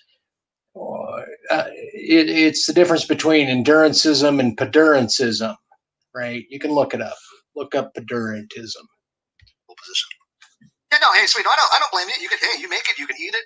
Wasting is a sin. I don't want you to sin. And I'm sure I really do like sandwiches. But BC Randomly, thank you for becoming a member. Again, like I said, I wasn't going to stream tonight. I have tomorrow. I'm going to be doing. Look at that! Look, guys, I went out of my way for you. Which is kind of funny because I wasn't going to do it with Dr. Fuzz Rana on. I wasn't going to. Topic for the good, the bad, and the hum that just should be out. Well, it's not already out. It should be any time. But this was a position that I kind of actually had to change my own views on. I had a very dear friend, and it wasn't like I had a hard position on this. It was more okay. He had a naive position. Check into it, but it wasn't until a dear friend of mine. That basically told me some of the reasons why she felt that it wasn't really a great position, right? It wasn't really a great slogan. It was more just an aphorism. And her name was Jade, and I very much respected her so much. And this is the one thing that she was a huge influence on this particular topic, because I changed my position on it, really. So it can happen. It can happen. And okay, like I said, that's a topic that's very kind of near and dear to me. Right. Okay. So basically, as Steve developed, he came to ground this notion on agnosticism with the help of Ozymandias bringing up the idea of lacktheism. They derived this thing and then they bounced it off. So I'm not saying it's not innovative. It's innovative in that regard. Like, I got a lot over that too, Steve, right? There was something that was innovative about him having this. I'm just saying, once again, it's not the whole picture. Steve will frame philosophy as a general set in the manner in which he believes that it is, not in the manner which all the billions of minds out there think philosophy is. For that very reason. But I do think extraordinary claims require extraordinary evidence now, after really looking at it a lot more deeper, is just that. It's a platitude. It's a kind of a semi-useful aphorism, but it doesn't really make much sense if you really dive into it. You really do. Like really, meaning the way he does is what he means by really do. All right, so let's get back to this real quick. I don't want to go too long. Not the way I do, planning on streaming tonight, which I think is more. How long have we gone? 40 minutes or so. But anyways, so you guys got any questions on this? I mean, am I looking at this wrong? Am I reading this incorrectly? Am I wrong to think that this guy is making some really, really stupid statements? Yeah. That if you're an atheist theist Facebook group, you're going to kick out atheists who claim God does not exist because they can't prove it? Well, again, who cares what they can prove? I believe aliens exist. I claim that to be the case.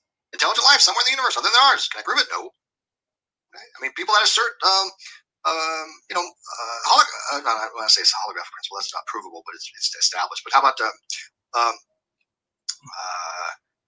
you know, multiverse theory?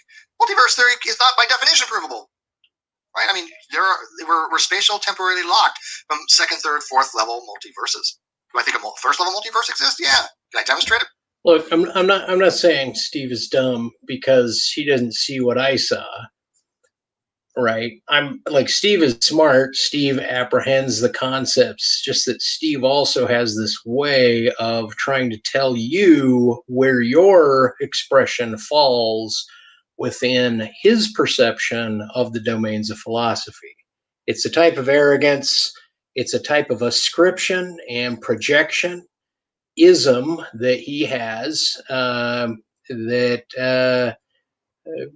yeah, I think he's prescribing it to other people, right? He's prescribing this person is ridiculous and stupid, and he's prescribing all sorts of these other things. So just notice that as a pattern of Steve's ego in terms of how he's going to try to, maybe, if he can, shore up, are we friends or not friends? Are we both friends and not friends? And is this not necessary? Is this, if we came to an agreement on whether this was true or not, however you want to say it, then that would be a type of truth based on agreement that has some coherence to it, meaning the coherence is found in the common language, common grammar, common history of philosophical knowledges. And there's a correspondence in that we're referencing it as a philosophical idea, so it corresponds to some background of philosophy, which once again, Steve wants to tell you what the limits and the delimitations are. And once again, it's hard dealing with people that are so dogmatic about what it is they think other people are. That's problematic. Yeah, pretty much. I think just by reason, because we have Hubble's volume, but that's no big deal. But once you start getting to a second and third level, how would you ever prove something like that? But do we have astrophysicists and cosmologists that believe second and third level multiverses exist? Yes. Yeah. So what the hell does it mean that you prove something to have a belief? If somebody says I believe God doesn't exist, they don't have to prove it. That's what that's the idiocy a theist would say. Right? I've seen actually people on YouTube. Wasn't Shaka God per se, but maybe it was. But they used to be theists all the time. You can't justify atheism because you can't prove God does not exist. That's dumb. No, that doesn't work that way. You don't have to justify God not existing by proving it. You just have to justify your reasons, or you have to justify your belief by having reasons. That's it. Okay, well, I did that then, Steve. I think right, you'd have to agree that in this video I provided my reasons why I disagree with you. Theists have fallen into this trap that, I don't want to claim there's no gods because they can't prove it. So what? You're literally falling into the trap that theists have set for the last, 5 or 6 years. I've seen it. What was it that Shaka God used to say? How do you?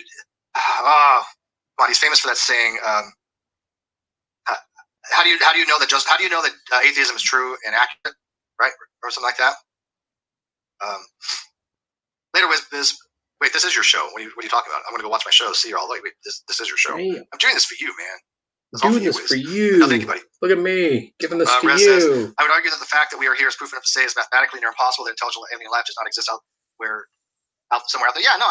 We'll say, why do you believe that alien life exists? Yeah, you're right. Probabilistically, I would do the same thing, Russ. I would use the Drake equation, and based upon the fact that life seems to want to exist, life finds a way. And now we just found. Because I am of the experiencer class, I would say I cannot demonstrate that there's alien entities, but that I've witnessed them in the empirical world, and they weren't necessarily of body in some traditional, terrestrial sense, but they were like intelligent energy forms that were so outside of the norm of what people would say would appear in our normal sense of what we're agreeing to is reality, that my theism comes from a not only a witnessing of those, but type-kinding each one, finding their similar class as being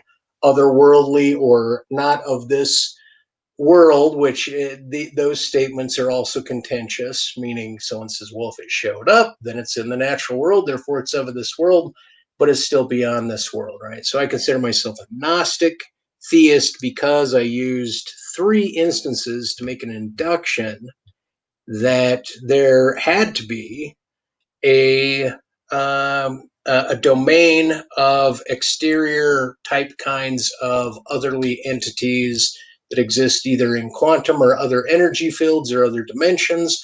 Some of them both, what the last instance possessed me through and through my psychology. The first one, I was witnessing it as merely an object.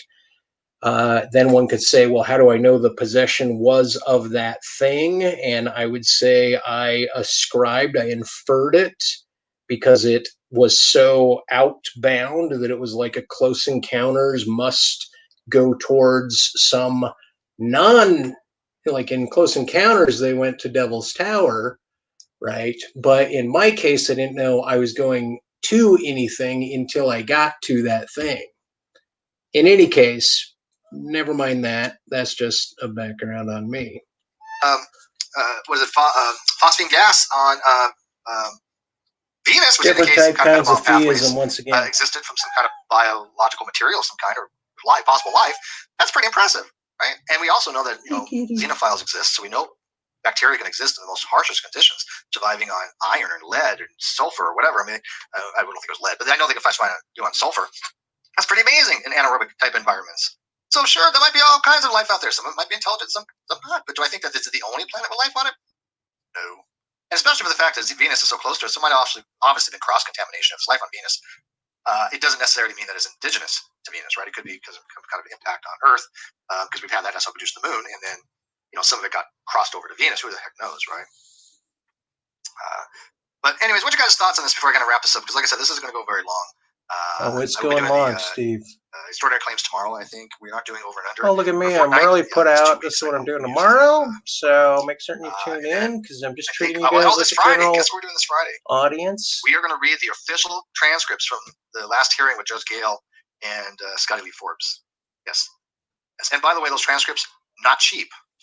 Ooh, not cheap. Yeah, they're about $10 a page, and there's just 24 pages or something. So it's not cheap. For you, Steve. If somebody else wants to get the transcripts, shell out some cash, but we will have them by Friday. And they can't be made public. As far as I know, we're the only people that are going to have a copy of the transcript that quickly. I mean, maybe somebody else might be, but we got to expedite it. I know nothing about this. We might have it by Thursday. If we get it by Thursday, we'll do it Thursday. But I don't think we're going to get it until Friday. It matters. Doesn't matter. There's plenty of things that Steve does that I don't know about. Human politics. Hey, Steve. I hope you're doing well. I am doing amazingly well. Things are coming to fruition. Things are starting to get resolved. Everything that I've been saying for the last year and a half has been with shown this Kyle guy. We're gonna win. I'm happy with that. I mean, me. Things are good. I think this is going to end very, very, very well. He's gonna put this guy to the pegs. $10 a page. I ain't even joking, dude.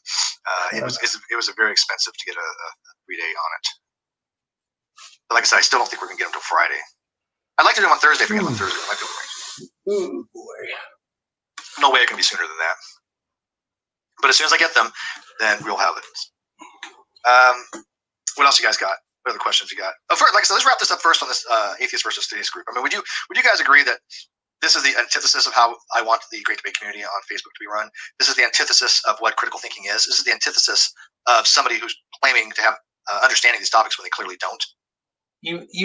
Even Steve in the video that I'm playing has New Atheism TM. And it's so funny because I talked to somebody in the title, trademarked. New Atheism trademarked. But at least you guys know what's going on. He's like talking to a corporation, no longer a philosophical sect. He can oscillate at his convenience. You'll have a message to me. I will get back to you. I'll get back to these messages right now. So do it in the live chat. No, he says, Swindle says, no, I have not need to prove God's non-existence any more than I would require to prove that a teapot is not in orbit between Mars and Jupiter. Bring evidence and accept it. First of all, that's kind of a weird understanding of Russell's teapot, which, by the way, he never draws inference from. But you don't have to accept anything. Nobody gives a crap what somebody accepts or not. If I say, hey, look, I bought a dog today, Swindle, and you say, I don't believe you, I'm like, okay, I don't give a crap, and move on to bigger and better things. If a theist says, I believe God exists, or claims God exists, and you say, well, I don't believe you, the theist would say, okay, whatever. He should go find somebody more important to have a conversation with. Why do we care what somebody doesn't accept? I don't understand it. They do nothing to add to the conversation, especially when they may not be the position they have, right? Most of the time when I kind of get involved with a discussion with a new atheist, and I mean a new atheist TM, not as a new as in like fresh, but a new atheist trademark, which is just a pejorative type thing for new atheists that use very crappy argumentation methods. But I find that they actually believe there are no gods. They'll say, look, all gods are BS, but I'm not making a claim. Or I'm just don't have a belief, or I don't accept. Nobody cares what you don't accept very much. Now, do you have a burden of proof of that? Yes. What do you mean? How do I have a burden of proof? Because if you land on a position of suspending judgment and you don't affirm or reject the proposition, that irrational way to land, it requires some kind of reasoning. And that is your burden of proof. Simple as that. It's not that difficult, but it does require one. It's not that difficult. And so, a lot of people don't understand. People that do suspend judgment, the actual agnostics say, look, man, I don't take a position on this proposition of God existing. I don't believe God exists, but I don't believe God does not exist. Okay, great. But why would you want to be lumped in with the people that actually believe there are no gods? Right? I mean, sure, it is true that all atheists don't believe God exists. Okay, sure, but all theists don't believe God does not exist. So what's the point? All weak atheists are weak theists. They're synonymous in that regard. Ostensibly, they're the same logical position. I've literally proved this using logic. So I've literally proved why this. Why would I want to be called something that doesn't really reflect my He's position? just made it for sound example, invalid, but it's not. Sweet Heathen. I'll just use her because last name I saw. She believes gods don't exist. Inclusive, Okay, fully why inclusive. would she use a term that doesn't apply to me, or me to her? It just seems like I can muddy the water. Let's see here. Ask Me Man says the water. An atheist doesn't believe in God or divine being. However, an agnostic neither believes nor disbelieves in God or religious doctrine from dictionary.com. Yeah, it's not necessarily religious doctrine. Like you're muttering the water. But yeah, I get the gist of that. But sure, an agnostic neither believes nor disbelieves. Yes, that is true. Swindle says, I learned about the natural world through evidence, not beliefs. What? You might want to rethink that, because we all have beliefs. We all have things we hold as true. And by the way, you cannot have knowledge without belief. By saying you don't have beliefs means you have no knowledge. You are literally telling people you have no knowledge, which is fine if you're a skeptic. If you're an actual, and I mean an academic skeptic or a Pyrrhonian skeptic, the type of skeptic that says knowledge isn't even possible. Now, he's going to bring up the idea of justified true belief, right? So once again, we got right there. Where is it? Come on, Katie, don't make that. Katie. Anyway, I have justified true belief on the board as a triad, and there's different kinds or theories on what it is to know, right? Because that triad is based on what it means to know, but that is also under contention, meaning you can have justified belief that you call true, but not by virtue of it being true. You can have justification for saying that there's knowledge, meaning I have justification for arguing of these otherworldly entities, right? But I can't make it true, meaning I can't formulate an excluded agreement with anybody on the matter, and I'm aware of that particular dilemma. So there's that, right? I'm not being very clear as to why at this point my specific criticisms are landing or how they're landing. You believe knowledge is not possible as an academic skeptic, or you believe that we don't even know if knowledge is possible or not as a Pyrrhonian skeptic. Okay, that's consistent, right? And there are people that don't think knowledge is possible. They have no knowledge, and I get that. I am not one of those skeptics. I believe knowledge is possible. But in order to have knowledge, you have to have beliefs, because beliefs is a prerequisite. Okay. Knowledge is a subset of belief. So Swindle, you don't believe the theory of evolution? You don't believe that you exist? You don't believe so once again, now he's saying that's the way it is. It's justified true belief. That's the only way that there can be knowledge, right? When I say I have an inference of abduction, meaning I'm apprehending a particular phenomena that I say I can't disambiguate exactly what it is, although I can give an image of it, I can describe it. I couldn't tell you what it is because it's too foreign, right? and I'll say I know this thing, right? And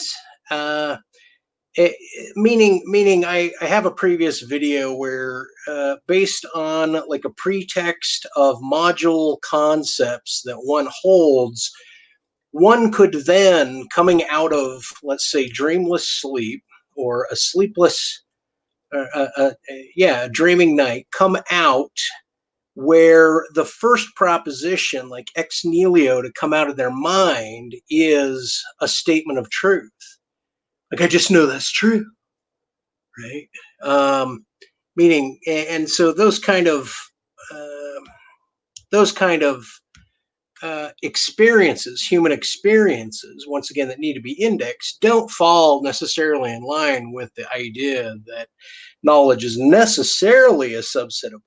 One could, like, that is the convention. Once again, there is a means of saying that knowledge shares the same shoreline with belief at certain times, right? Meaning that it's not an inclusive subset, it's the same shared domain.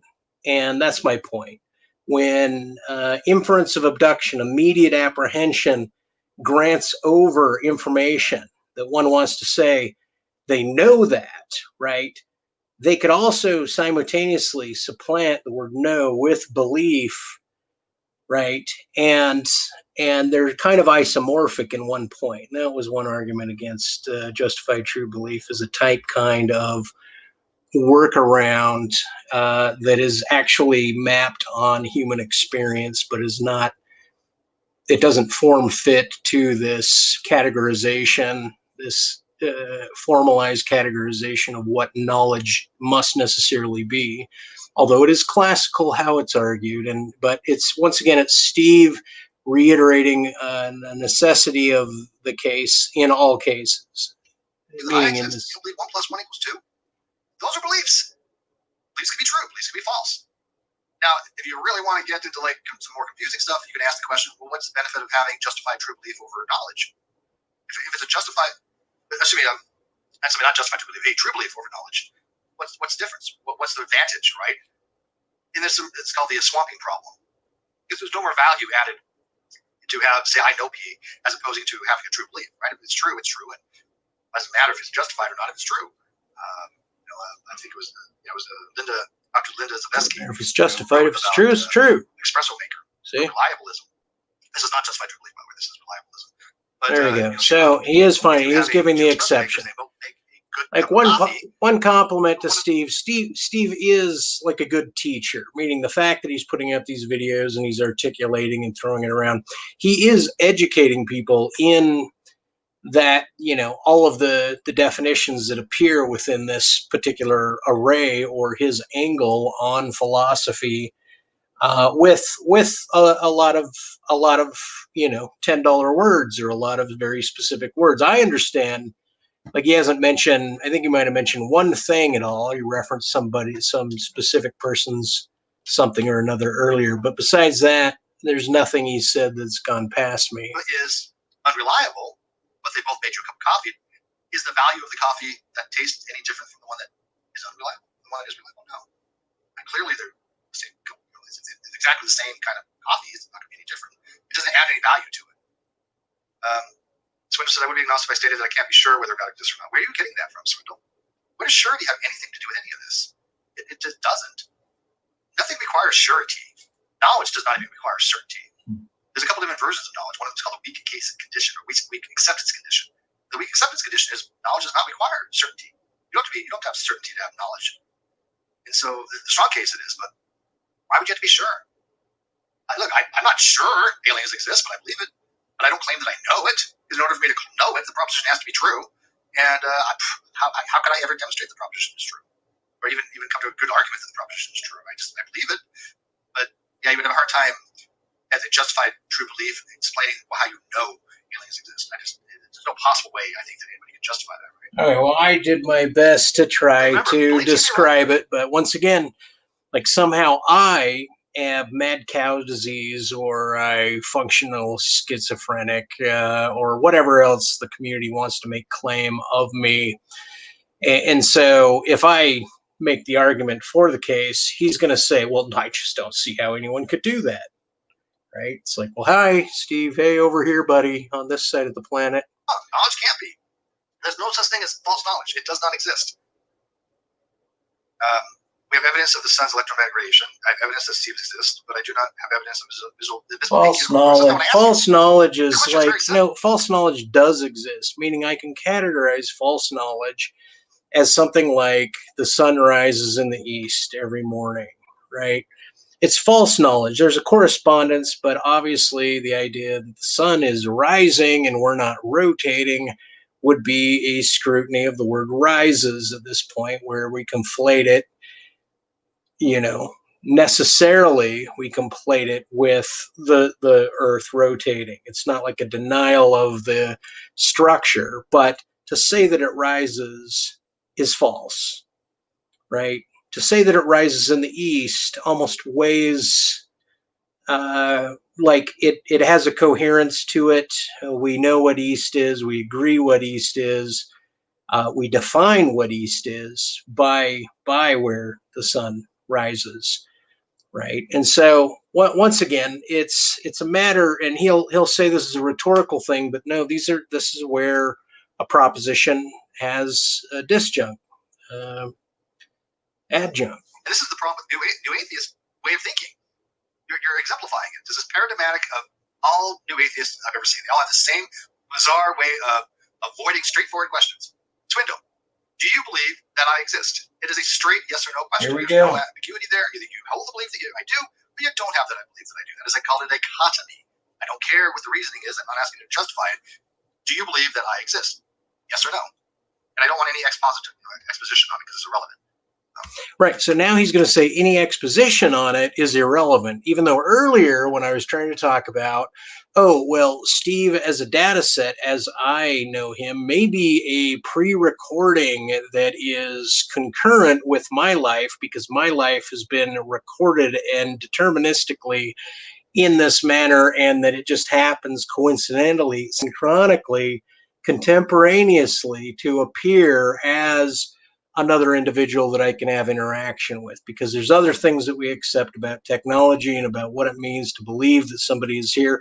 He just wants to say out of hand, one accepts those things, but that's type of not classical philosophy. That's the type of accepting of convention, right? Then there's the idea that Steve is merely non-existent. He was created by an AI, not even a sentient being, right? And then there's the idea, meaning there's different ways to consider it, and yet he's automatically saying, no, it's dichotomous.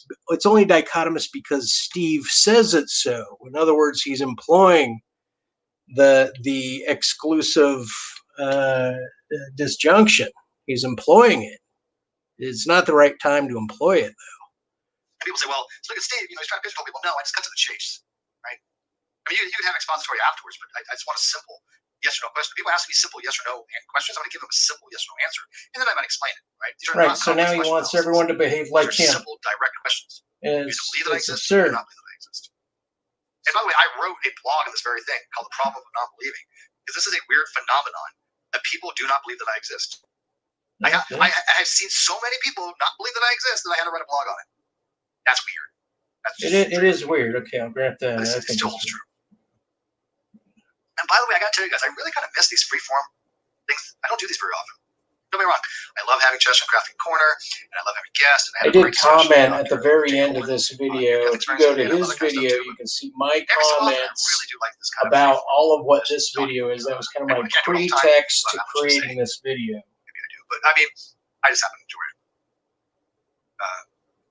Humor says, yes, you do exist. Thank you very much. Steve is an AI. That is possible. That is possible, he says. Swindle, I do not have to believe that the sun emits radiation. I have evidence beliefs not necessary. Okay, that does not answer the question. I'm going to try one more time here, Swindle, and then I have to. So once again, the idea of like making a domain for whether or not Steve exists and saying, well, ontically, does he exist, right? Well, that would be the difference between saying, okay, Abraham Lincoln, I'm using a reference. Well, if we're talking about the president, that he's dead, he's probably fully decomposed, maybe there's some bones left. That's the ontic presence of Abraham Lincoln. That's the referent. But no, it's not the referent. The referent was the living guy, right? So if I say that Steve is merely a data set, then what is the ontological status if I say Steve exists? Steve exists like a book online exists, merely a data set, not even, not even a human, right? As a potential possibility that he grants over. And that would be a different ontological status than saying the referent of Steve was a pre-recording that was concurrent. So like Abraham Lincoln, the real Steve is dead, but he was once a sentient being. The ontological status is the same as Lincoln. We're referring to some artifact of him that's running concurrent. And then there's the idea that he's a current, contemporary, living, breathing human, and we're interacting in real time. And that is, once again, it's this notion that Steve's going to step into my skin and say, look, the nature of belief is that it's dichotomous, yes or no.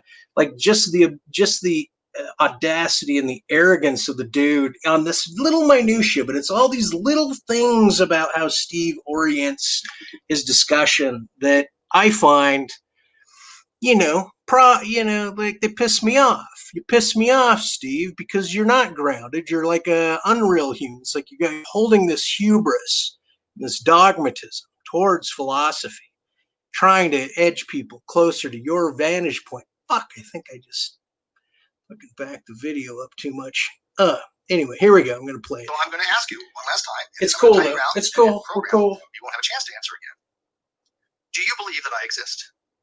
Is a simple yes or no question. And yes, I will assume he's a dishonest interlocutor if he doesn't answer yes or no. Right. Okay. So because there's no other possible. Either you do or you don't. There's no middle ground between those things. Look, I just broke it down into 3 possible grounds. He already granted that you could be part of the matrix. Now he's saying yes or no. You can't be agnostic about these rudiments, right? So Steve, once again, he's trying to re-up on what the rudiments are, and he's trying to do this with belief.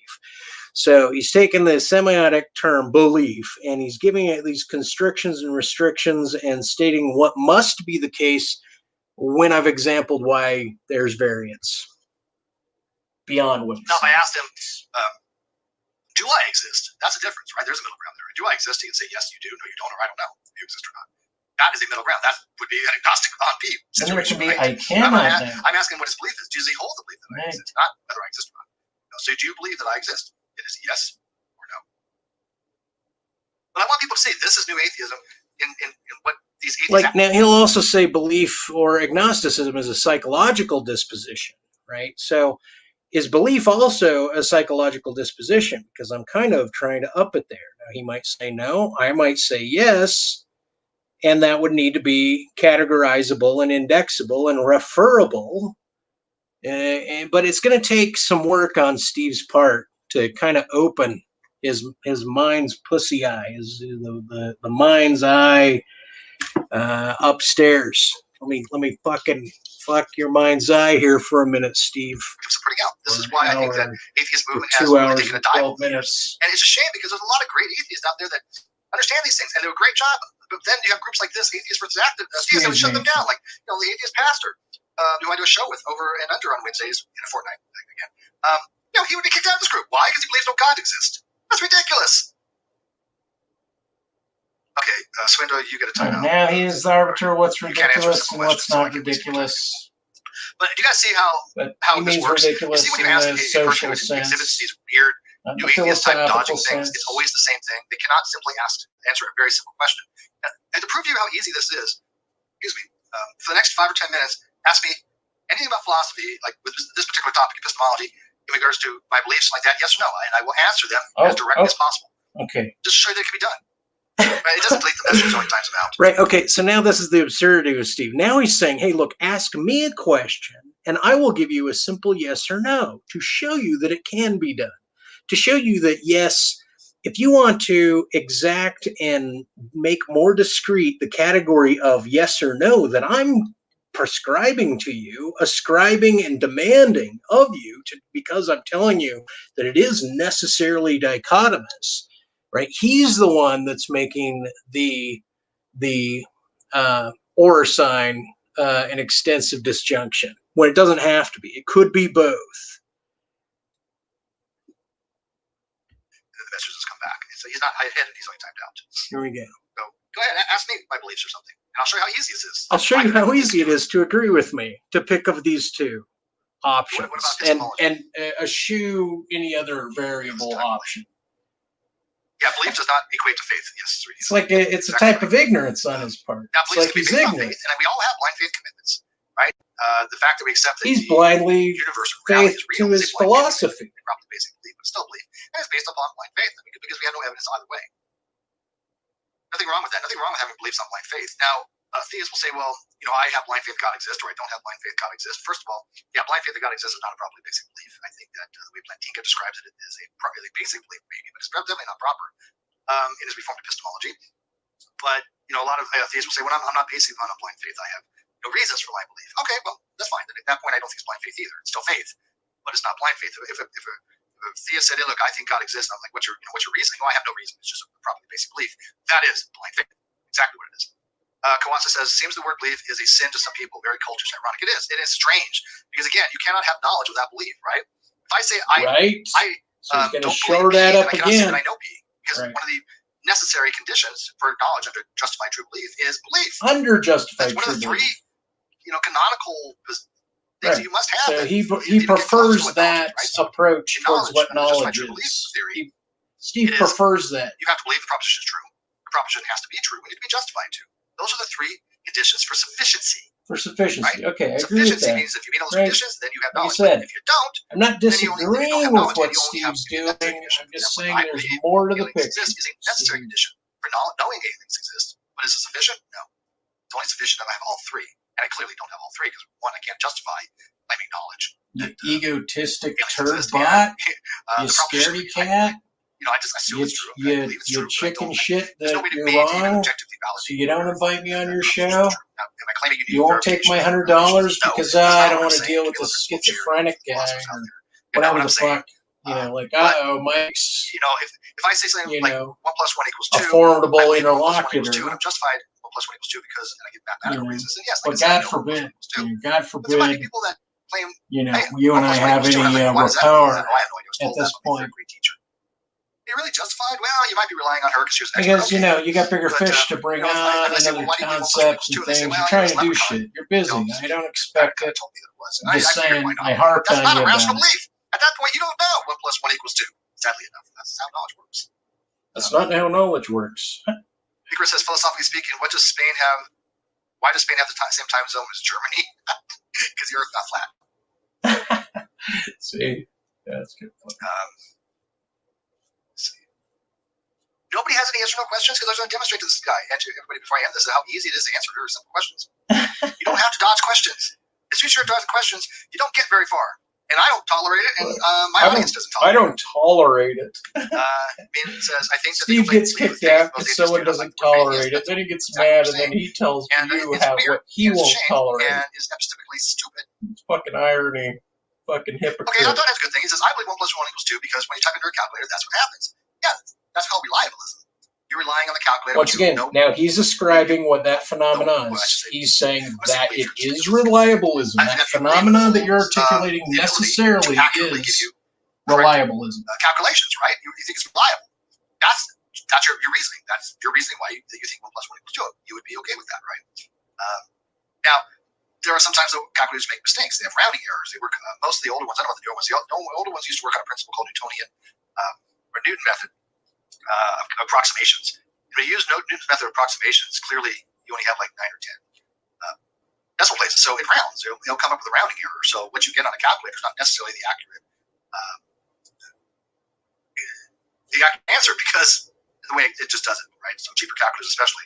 And so even if you have like 1/3, that is 1.3 repeating, but a calculator might actually have 0.3333333 or 33334 because it rounds and somehow maybe have what's called a floor or ceiling. Well, even with a floor, though, a floor function, 0.3 repeating would be 0, right? So 0.33 repeating would round down to 0. The Gaussian floor function. Right. Anyways. But you get the point, though, that, better yet would be 2/3. 2/3 I've seen 0.6666667, right? Because it rounds up. Because over 0.5, it would round to. So because propositional logic, classical propositional logic, is structured in such a format like our court system, where you have a defendant and a prosecution, and this notion of who's the judge in the debate, or who won the debate, and they try to take phenomena in life that is articulated in words and then try to separate off of these words that are sincerely spoken, in what manner do we say they are true or false? And then what's the valence around these things? Like, that's like, read some 17th, 18th century philosophy, Steve, to maybe bring on more. I don't know. I think you need to interview more philosophers to kind of critique how it is you're, fast and hard lined about the way you think things must necessarily be. Like I said, you're a good sophomore teacher. Like, you're good for teaching college sophomores, I think. In this, like, you could have a class, I would think. Well, 0.05, 0.1, 0.6 plus 0.17, whatever it is to your decimal place. So I've seen those rounding errors, right? See, McRae, yes or no? Puck is best boy. Yes, Puck is best boy. Well, actually, that is not a yes or no question, Helios. That is a trick question. I see what you did there, Helios. That is not a yes or no question. That actually could be I don't know, right? Now, a yes or no question would be, Steve, do you believe Puck is best boy? There you go. That would be yes or no. So Steve finds his own exception. He's noble that way. No could mean I either abstain from saying Puck is best boy, or I believe Puck is not the best boy. Steve is generally not dishonest. I just think he's narrow in his vision. I believe Puck is the best boy, or I don't have a position either way. But your question is not a yes or no question, Helios. I caught you, man. He's not one of the cool kids. He's one of the squares that got a little wobbly. Reclusive expert. 5 divided by 0 equals 5, because Anthony Riley says so. Yeah, well, yeah. Wait, was Anthony Riley, who was it that thought that end of the negative 17th was a negative number? Was it a negative exponent? I mean, the level of just dumb. Icarus, do you believe that aliens have DNA? Ooh, that's a good question. I believe that some probably do. I do not believe that all aliens would have to have DNA. They could be RNA, right? There's RNA-based life. But there might be types of aliens that have no relationship to the way life is on Earth through carbon. And so it doesn't necessarily have to be aliens to have some kind of DNA, single strand, double strand, or See, all I'm trying to do, like, the way Steve is open to other ideas, I want him to open himself up to real philosophical thought. And it just seems to want to exist. Life is so hardy based upon so locked in this one-horse pony, this one-pony show. And why that is a Steve really show, good question. Because he's just milking it for all it's worth. It's almost embarrassing, to be honest. Like, trivially dismissing it. I mean, the way he belabors it, demeans people, and let's put it this way: the answer is not no. Yeah, I don't think he's ever got anything right in Kyle Discover. It's just arrogant. That dude actually let's get wrong. And weird too. I don't even bother with the crap that he says any longer. I don't care. People are like, hey, you said this. I'm like, who? Because look, if they haven't figured out by now, he lies about everything. And by the way, he doesn't call it lying. He calls it a joking, or playing around, or trolling. We call it lying. I'm sorry, because it isn't lying. That's what we do. But yeah, meaning here at the Steve Show, everything that came out of my mouth, that the we of one. 1 + 1 = 5. And every time I talk about there, so 1 + 1 = 2, Steve. But in your case, 1 equals many. So, fuck you with your we's, white man. Everything I said was wrong. Oh, I'm just kidding. I'm just joking. Good. Steve's just joking about the we's. I'm just joking on that. Referring to, the community that's trademarked. People still believe these idiots. I mean, come on, man. Get over yourself. Seriously. Yeah, Brett says, I'm hoping we find it's almost like, historically, you're going to be embarrassed. And I know you're just going to nut up to this argument to your dying day because it's like the best thing you've ever come up with. But my luck is that I'm going to probably die the day before. Good luck. Good luck to your legacy is all I'm saying. Just, I did just take you to the cleaners. The astronomer or the astrophysicist or something like that. I think anyone listening to this video that knows you will know that I'm taking you to fucking cleaners, Steve. Still, that's just the luck, right? That's just this. Let me just tell you what that Helios, never mind, phenomena opinion is along with again. objective fact. Those are totally not mutually exclusive. Absolutely, and that's a good thing you pointed out, because again, I might probably write a blog on that very thing, Helios. Opinions can be factual. When they say opinions are not fact, okay, technically that is a true proposition if you really want to have to. True proposition, not all just a proposition, but it's true. Are fact, right? But some opinions are fact. So that's a subset. Some opinions are factual. So you can't say, hey, look, that's just an opinion, not factual. Bullshit. You can say, hey, look, this is an opinion and it's factual. Cheshire says Steve confuses Cheshire and me. I'm sorry, Sweet Heathen says Steve confuses Cheshire and me all the time. It's like half the community. I still think that you guys probably are the same person. Fun fact, I've never seen you physically both in the same room together. Just saying, there's that possibility. There is that possibility. I'm not going to just write it off. Oh, well, that's good of you, Steve. Let's see here. Some opinions are based upon facts. Well, yeah, and an opinion, like I said, doesn't necessarily have to be mere just conjecture, right? And usually people will give informed opinions. People will give opinions that are, if I say it's my opinion, 1 + 1 = 2, does that make it any less factual? Of course not. And I think people need to really be specific when they're giving their opinions. I try to. Like when I say, look, I can't really demonstrate this either way. I have no evidence either way. It's just my opinion based upon conjecture and stuff like that. That's perfectly fine. You're allowed to do that. I have no problem with that. But the issues I have with that is, one, you change your position when you do get some more information, or else you are dishonest. Or you present that as fact. Or you imply that it is. That's a problem. Remember, some Jake says you have seen them on the same stream, though. So have I? Are you sure about that? Do you not know that you can have different cameras with time delay and pre-recording? Yeah, I mean, I'm telling you, they're sneaky. Okay, Sweet Heathen and Cheshire are very sneaky. They could have pre-recorded something. And then he gets into the pre-recording idea. It's almost like Steve's feeding me the negation of his one pony argument. But he's given me all the ammunition I need to throw back at him. I'm probably gonna wrap this up. I don't think I have too much on it. I thought there was gonna be a lot more impressions. Yes or no? Just showing where he likes to come down. Guys, look, people start compared to where other people come down on. I go on Facebook all the time, and I do it a lot in the Great Big Community. We get a lot of people. I invite very specific people, and I don't get a lot of people coming in, and so they're used to this type of atheist versus theist type Facebook group, which is just for idiots. Again, I call it memes for moron groups. Memes for morons, M for M. Memes for morons. M for M doesn't mean what you think it means. It's just this belittling. But I'm going to start using it, M for M. So these are M for M groups. You're kind of obtuse, Steve. It does not mean what you think it means. This means memes for morons. I guess that's all they do. They can't really engage on these topics in any kind of intellectual way. Okay, like so you're an obtuse smart guy, and you're too acute of a dumb guy. He says your question was not a simple yes or no. Your question was not a come yes or no. up with what you're fucking your one First of all, that is called a complex argument. question fallacy. Okay, I did not ask you. As a matter of fact, I was very clear that this is not a complex question fallacy. This is a simple question. Okay, a simple question doesn't have any intent to trap. It is a very, very simple question.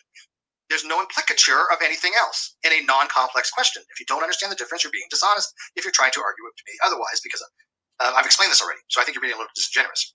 But even still, if you ask somebody, have you stopped beating your wife, yes or no, the correct answer would be no. And then you explain why. I don't have a wife. I've never been married. I never started to be my wife. So you can answer the question, although, again, that is a complex question fallacy. Please learn the difference. You're being dishonest. Lawyers say never speak to the police. Your type of idiocy. Right. Do you guys see my point on this, though? I literally told him. I was very clear on this. This is not my first rodeo. In case you didn't hear that, there's lawyers that argue to never speak to the police. Make one statement, and that is all. Right? Do you beat your wife? Steve is then again moving against the convention of this lawyer's recommendation. You beat your wife, presuming the context is interrogated by a cop. I'm giving you a very simple question. It's not a complex question fallacy. So what does he do? He comes back and says it's a trap. It's a complex question. Asking me to believe or something or not is not a complex question. Okay, that clearly cannot be a complex question fallacy if I just say, do you believe this is the case or not? I mean, no, that's a simple question. It's a simple question. Yeah, because it's dichotomous, right? It's a very dichotomous question, right? Either you believe P or you don't believe P. There's no middle ground on that. See, now, I'm not asking him, are you asserting P is true or you're asserting P is false? I'm not asking him that. I'm just going to ask him if I believe. You're setting up the game. You're setting up the courtroom. All right, I'm having fun, but I do want to get you're having fun. Play a little right. bit You have your fun. Ha ha! But much fun, Steve. But I missed you guys. I missed okay, doing this look at that. Like, so fuck wrapped you up on the other kind guys, of but I drama missed stuff. you guys. And even though Like, I don't this call it guy's drama, absurd and people ridiculous, say, but well, I missed you guys. it's not science Could you related, it's not guys philosophy related, listen it's to me? drama. No, I don't believe that. What I do on my channel is Yeah. not drama, even though I know a lot of the naysayers. Oh, it is drama. No, I think drama to me is, No, it's again, just marketing. people fabricate drama. No, it's just people that Steve lie, trying to manipulate market. To get views. That's drama. Anyway, we're Me approaching the responding to end. things, We're not getting drama. Just closer. agreeing We're about like opinions on the 4/5 of the channel, way not drama. through-ish. When we're responding to things or trying to explain to people things, that to me is not drama. You'll never see me fabricate something for views. That's just ridiculous. And I want to make sure that what I put out is actually correct. I don't feel Except for the reiteration of your problem is a real dilemma. That's a fabrication on your part for views.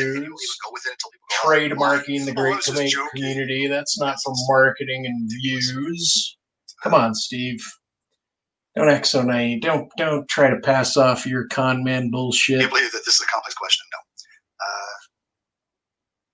Tweet Heathen. This is productive and important.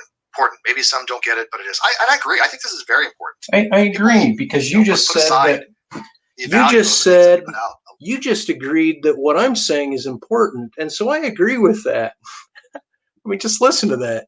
Self, like. Sometimes I think it's a shame because come on, give me more. Blow more smoke up my ass. On Caffeine Corner, they go back and watch the videos we did on narcissism. They go back and watch the videos we've done. On narcissism. I think there's a lot of takeaway on there. It is just ironic. Steve's ironic. There's a lot of things in there. Even I was surprised. I mean, everyone is. To get out, where I think people could. Steve doesn't know that he is. And that's what I want to do. I want or if he does, he doesn't. I'd have a hard time with it. Sure. But I really do love when somebody says I learned something from this, or Wayne Filmer when he comes back. I really do love it when people say they not only agree, but they learn something from me. And so we know people that do this for the views. We know people that do it for the money, and they project it on other people. They project it just like I'm projecting what I love on How many everybody. times has anybody ever said that they have ever given any value to any kind of these discussions? Who says, "Hey, I'm going to invite Unirock in this panel of experts on philosophy or math"? Well, how about inviting me? When does that ever happen? Motherfucker. Never. Right? Nobody cares what his positions are. No one cares what nobody Mike's ever asks him. are. No one asks him. Hey, we don't want that shit. That filth. Explain this to me in math. Nobody ever would.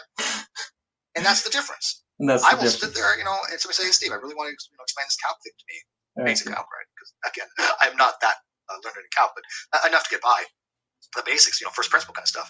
But if somebody says, "Hey, I really have a time understanding what a derivative is," I'm happy to sit there and off air explain to them what a derivative is. I don't have to make a dime off that. I don't want to make a dime off that. I do it because I enjoy it.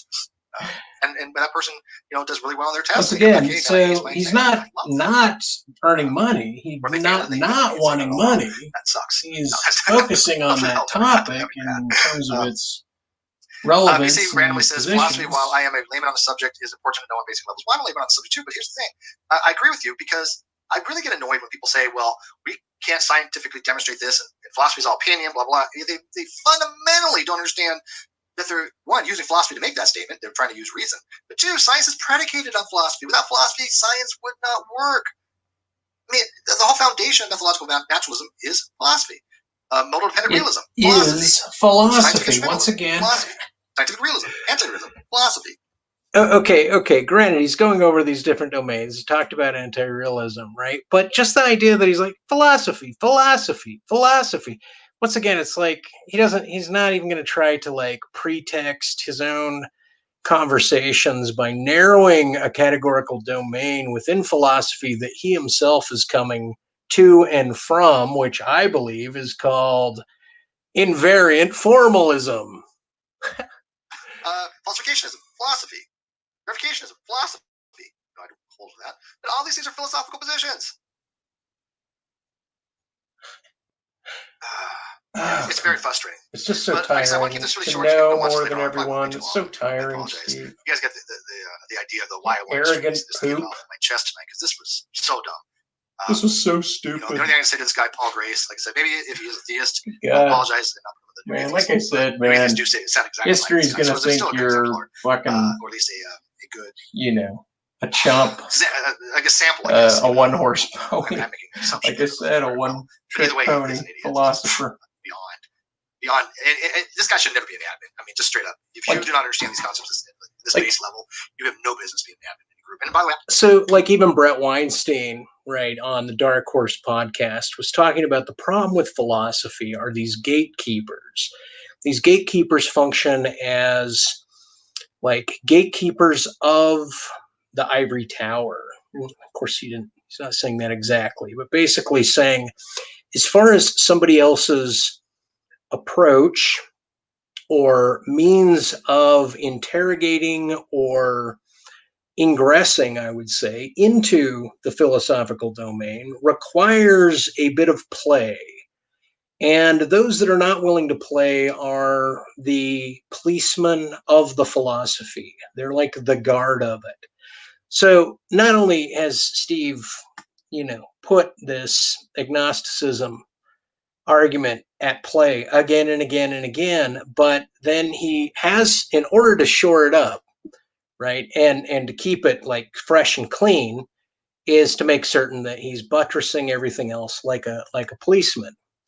And it's problematic because it's guys like me that develop a whole epistemology, a whole metaphysic, a whole reapproach towards philosophical foundations and what I call modular truth, based on a lot of geometries and based on this idea of generative grammar and these types of switches, with an awareness that I'm able and free to make the arguments that I am. And as a rogue or an outsider, a non-PhD, it's still out there. Just like Christopher Michael Langan, he doesn't have a PhD. He's wrote the cognitive theoretical model of the universe, and he puts it forth with this kind of arrogance, like, hey, the academia kept me out, but it's still out there for the world, right? And it's getting traction. Anyway, one day my stuff might get traction. I am an admin in a lot of groups, not just my own. In fact, somebody just asked me today on Facebook, and I haven't really looked into it. They want me to take over their entire group. Not quite sure why. That's really great of you, Steve. Someone wanted you to be admin. But I'm happy to be admin in various groups. If you have a group, you want me to be an admin, I'll certainly consider it.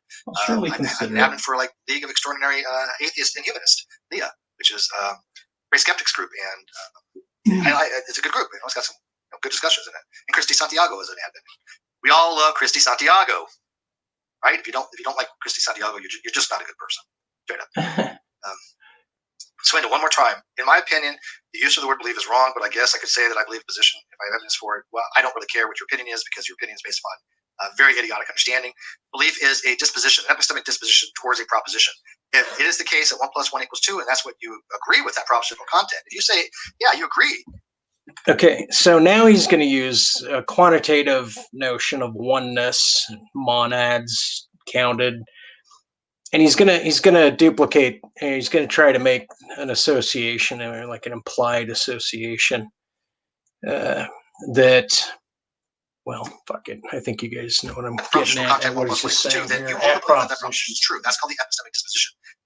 So your opinion based upon nonsense really is of no concern to anybody.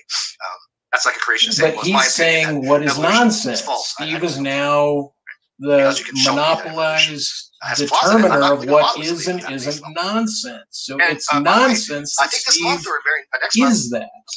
My name's going to be mentioned multiple times at Talk Origins. There is a doctor that I've had on that's rewriting one of his papers, and that he simply has on Talk Origin, and he's including me because of the facilitation I've had with the conversation with Dr. Humphreys. Hopefully that'll be this month or next month. And I'm flattered by that. Steve, I really am. Well, let's get you built up so I can take you down. It's nice that we're able to do these things. It's nice that we're able to facilitate these conversations. It's nice that somebody's who knows their stuff says, "Hey, we really had a really good talk. We really had a good facilitation of these discussions, and enough to even put it on Talk Origin." I mean, that's flattering to me. Right. Well, Steve, it's not like you haven't been flattering yourself the whole time. They don't want my name out there. In fact, a lot of them don't want my name associated with a lot of these groups. You love flattery. They know they haven't been able to assail me. They've had to only type. Well, once again, this idea that his argument is non-assailable. In the ass very shortly. That's so arrogant. Because there's a lot of stuff I think is going to come out, and their reputations are just going to be especially since they took it to the cleaners. But at least they know that I've been telling the truth all along, and they've supported a liar, narcissist for a year and a half. The truth. That they're going to have to come to terms with, right? I've been telling the truth. That they've held to telling the truth for so long. The truth. It's going to probably end up in prison, right? Of course, they can still believe them. There's nothing wrong with that, right? If they say, look, yeah, he went to jail, but I still believe that he didn't do any of these things. Okay, that's fine. But I think most people recognize that I've been telling the truth on all these things. I think most people now, thanks to that allowance, it's a consensus issue. Again, that's the thing with beliefs. Beliefs can be wrong, right? Twindle says, then why are you trying to control me as agnostic by using the word belief? Agnostic? What the hell are you talking about? Okay, so now he's not even going to try to think about it. He's just going to claim, what the hell are you talking P, about? they do not believe not P. A theist generally believes P, and an atheist believes not P. Yeah, that makes no sense, Twindle. By the way, get on a real account, like not some fake account or not some without an avatar, something that's been established, and then leave a comment if you want. But I'm not going to. Like I said, I left a comment at the end of this video. I left several of them. It was the last comment. Oh, hey, yeah, Lux Logos. Hey, buddy. Steve, what's up, man? Haven't seen 3 months from a break on these parts of my duty. Yeah, it's been a while. I'll leave a link in the box. You guys can look at the comments. Yeah, some bull showed up. If you care. I'm having so much fun. Steve should definitely look at him because he's like, oh, you type too long. What do you guys think? I don't have time to read the long stuff, Mike. Should I go a little bit longer? Come on, man. I mean, I won't be. By the way, I won't be hurt if you say no end it now. Be hurt.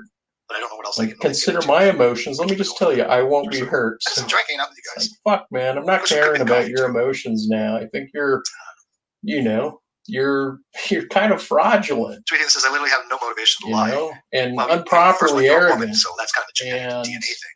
Just kidding. So we quote that on that and then chop it up. Captain Clippy can chop that up later.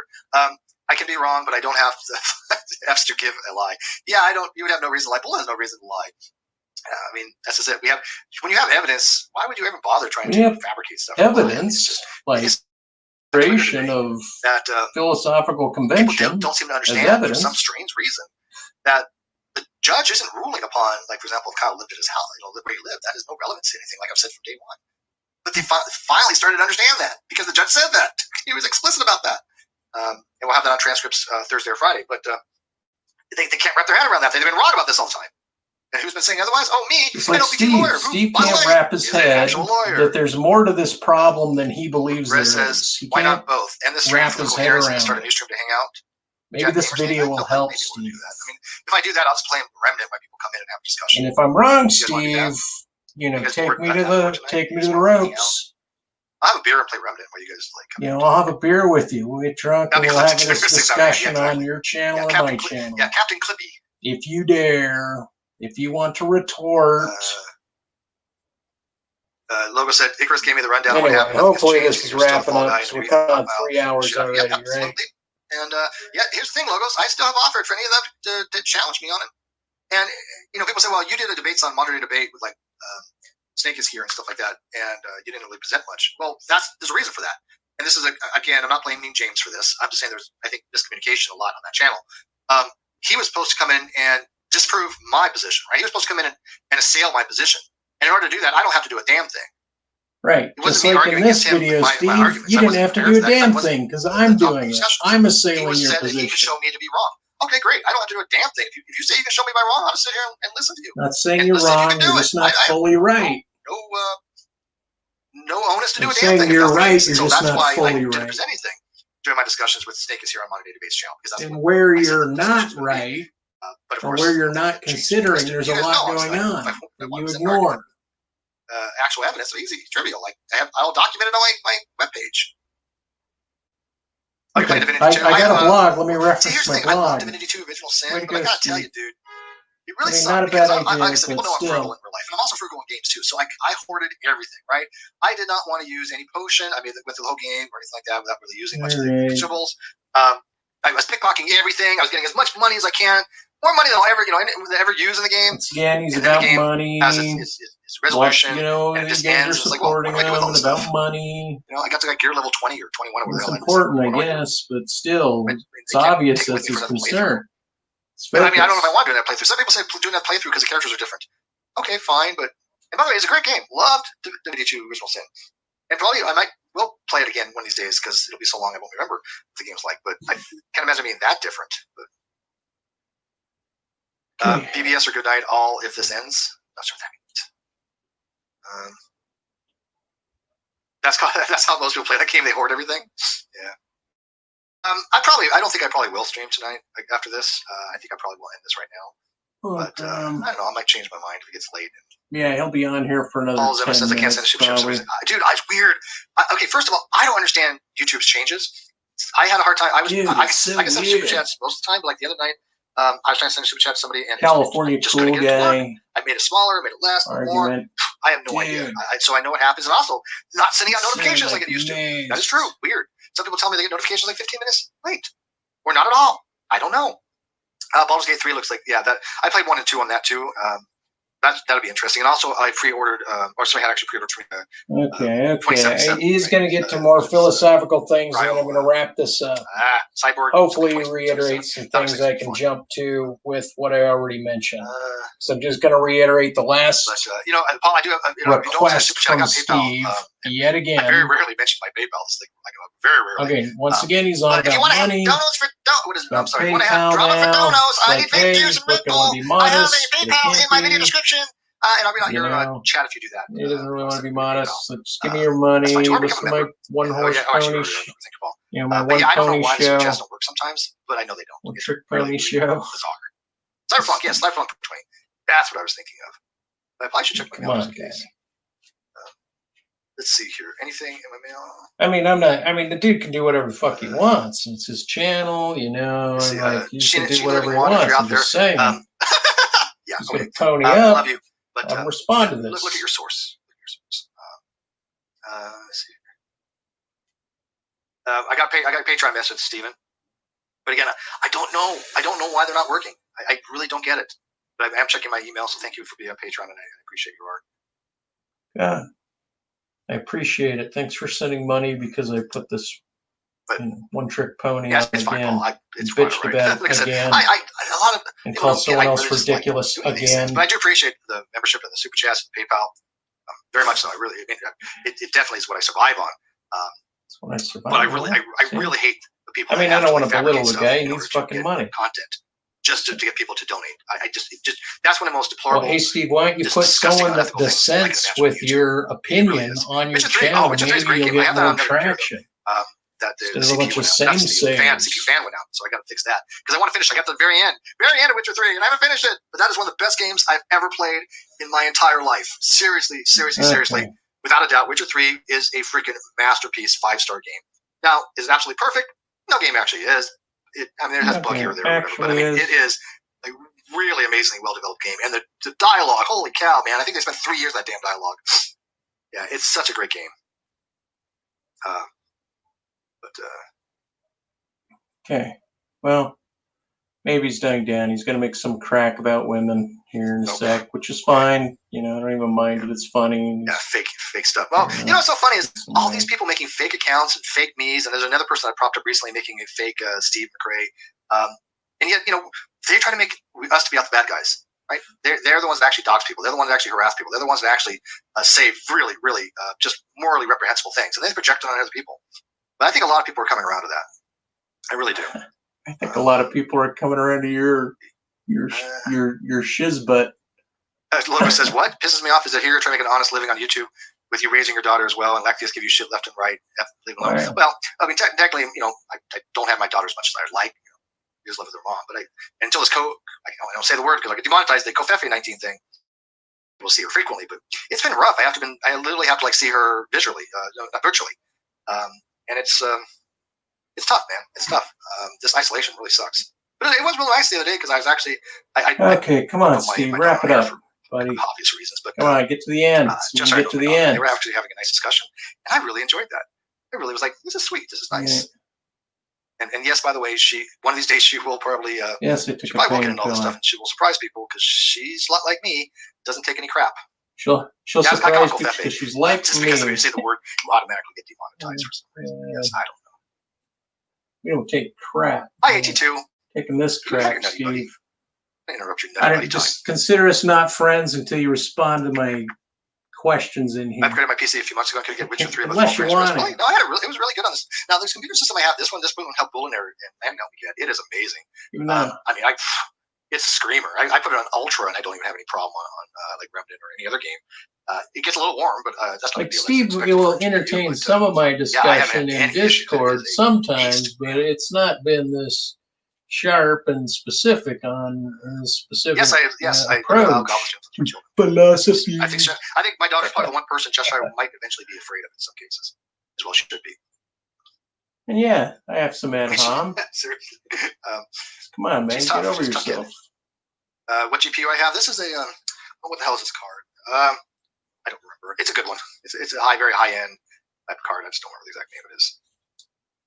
I'm not going to open up my case and look right now. Come on, Steve. Well, again, I was going to end this, but you guys keep talking. Stop it. Right, you just keep talking. Just like me. I don't want to end this. This is fun, but I got nothing else to talk about tonight. What else can we talk about? Is it possible that I scrutinize my own position? Nah. No, God forbid. Got some messages. Yeah, and I'll just leave this out there. God forbid I give the caveats that other people claim against me any credence and time to meditate. It's so obvious that I can't even imagine us having to do an episode on it.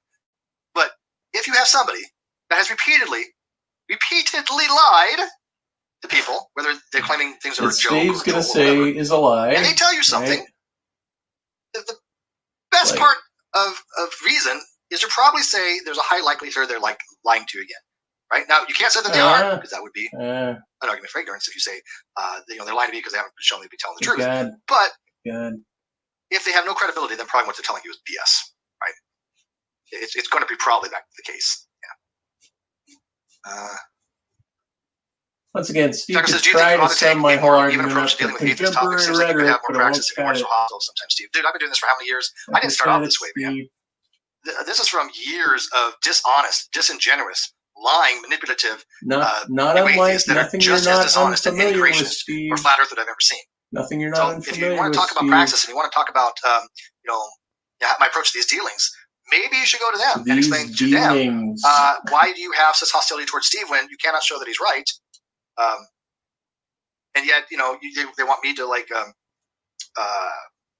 educate them and stuff. No, I mean I'm here to explain to people these things. If they don't want to learn that, that's fine. But that's up to them to have that. It's up to them, right, Steve? Just like my argument is up to you to understand. My approach, what I put out is objectively true in most cases. If I can, if I'll help. Here he is believing he's objectively true in all cases, in all perceptions, in all ways of interpreting the universe. Steve's subjectively true. To talk about them and to think about things. Come on, I think that I honestly do a pretty decent job. Your product of formalization. And if people come after me sideways, they're going to be pushed back sideways. And again, that's only after years of dealing with this nonsense, right? He keeps calling it nonsense. Kim Apologist, I'm giving this time for sure. Have a good one. We still need to play Remnant sometime. Yeah, we'll add you. I have a super secret group on Twitter, so please clip that, Captain Clippies. But it's actually just a group of gamers. Myself, I'll tell you the super secret members. It is me.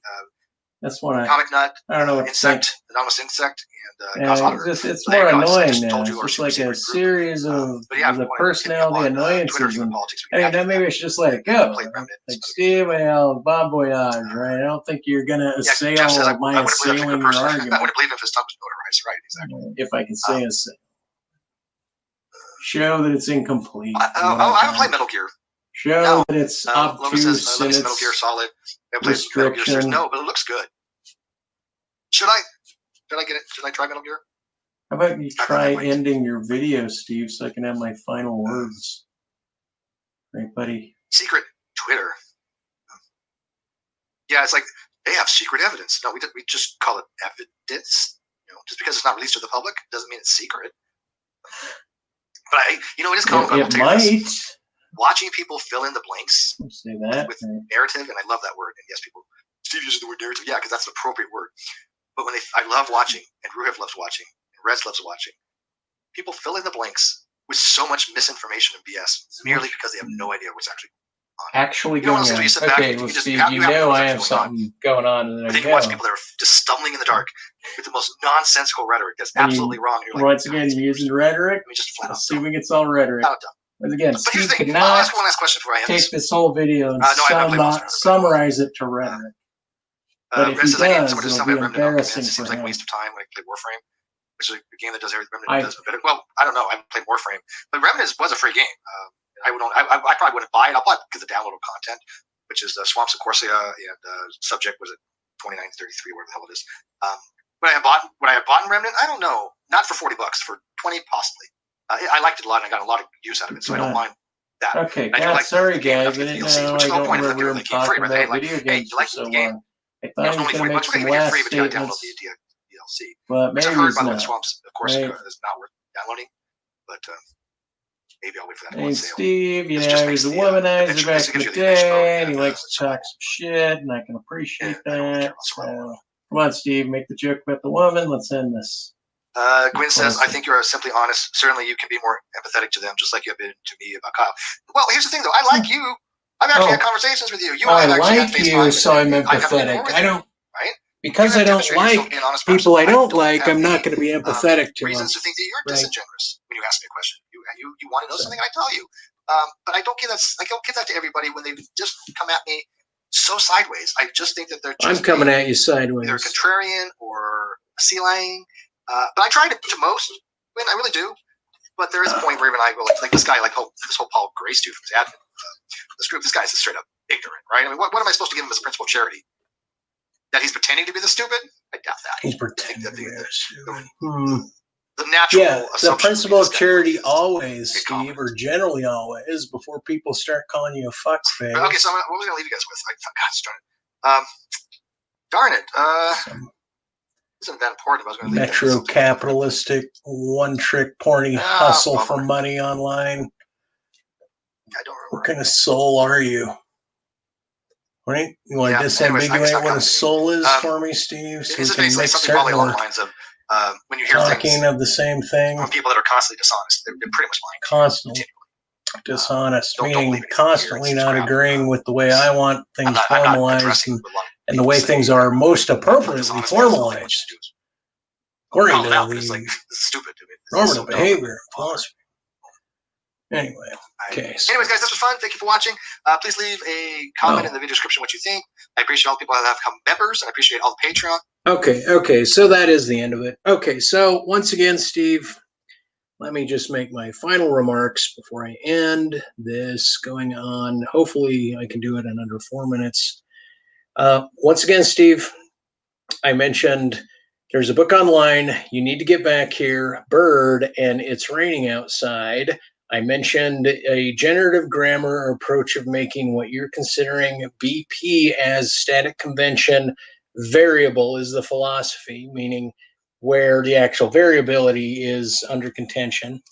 And then right here, once again, the exclusive disjunction, right? Meaning I'm saying you either must, I say you double down on this one, right? Because you are a formalist, you're formalizing and reiterating the formalization as a gatekeeper, as a policeman, which is merely an ardent form of like a ardent dogmatism or dogmatic ardentism, if you will, right? So this is what I require you to scrutinize this proposition using a non-variable demonstration of the term right here.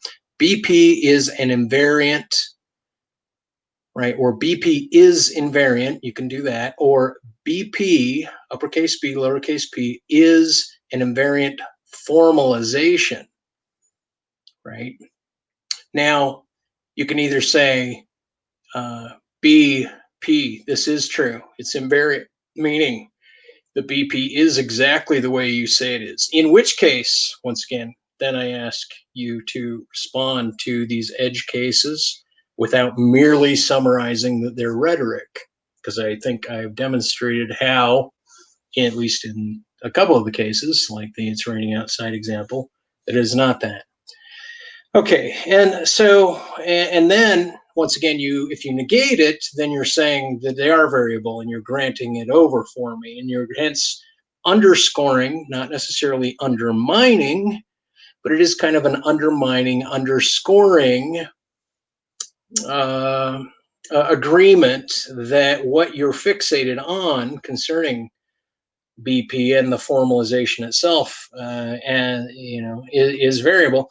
And if you decide that you're agnostic, not BP, and B not P, on this proposition, then that means that there may be some variability in this, which if there's any variability in this, right, then the paradigm, the conventional paradigm that you're policing for is itself, I believe, problematic. Those are what I believe are the implications of however it is you respond to this. So, and I think I wrote most of this out in the comment section I just need to add a link to your video. And so that being said, Steve, like, peace the fuck, whatever. No, I don't want to be a dick. Anyway, no, overall, I just think, as much as you griped and bitched about my long expositions on your Facebook posts and how you didn't reply and you simply said, oh, they're too long and I don't have the time to go into depth with your argument. Well, here, I hope this 3-hour video did the job. All right, everyone. Cheers and peace to you, Steve. Deep and answer. Clink. Clink.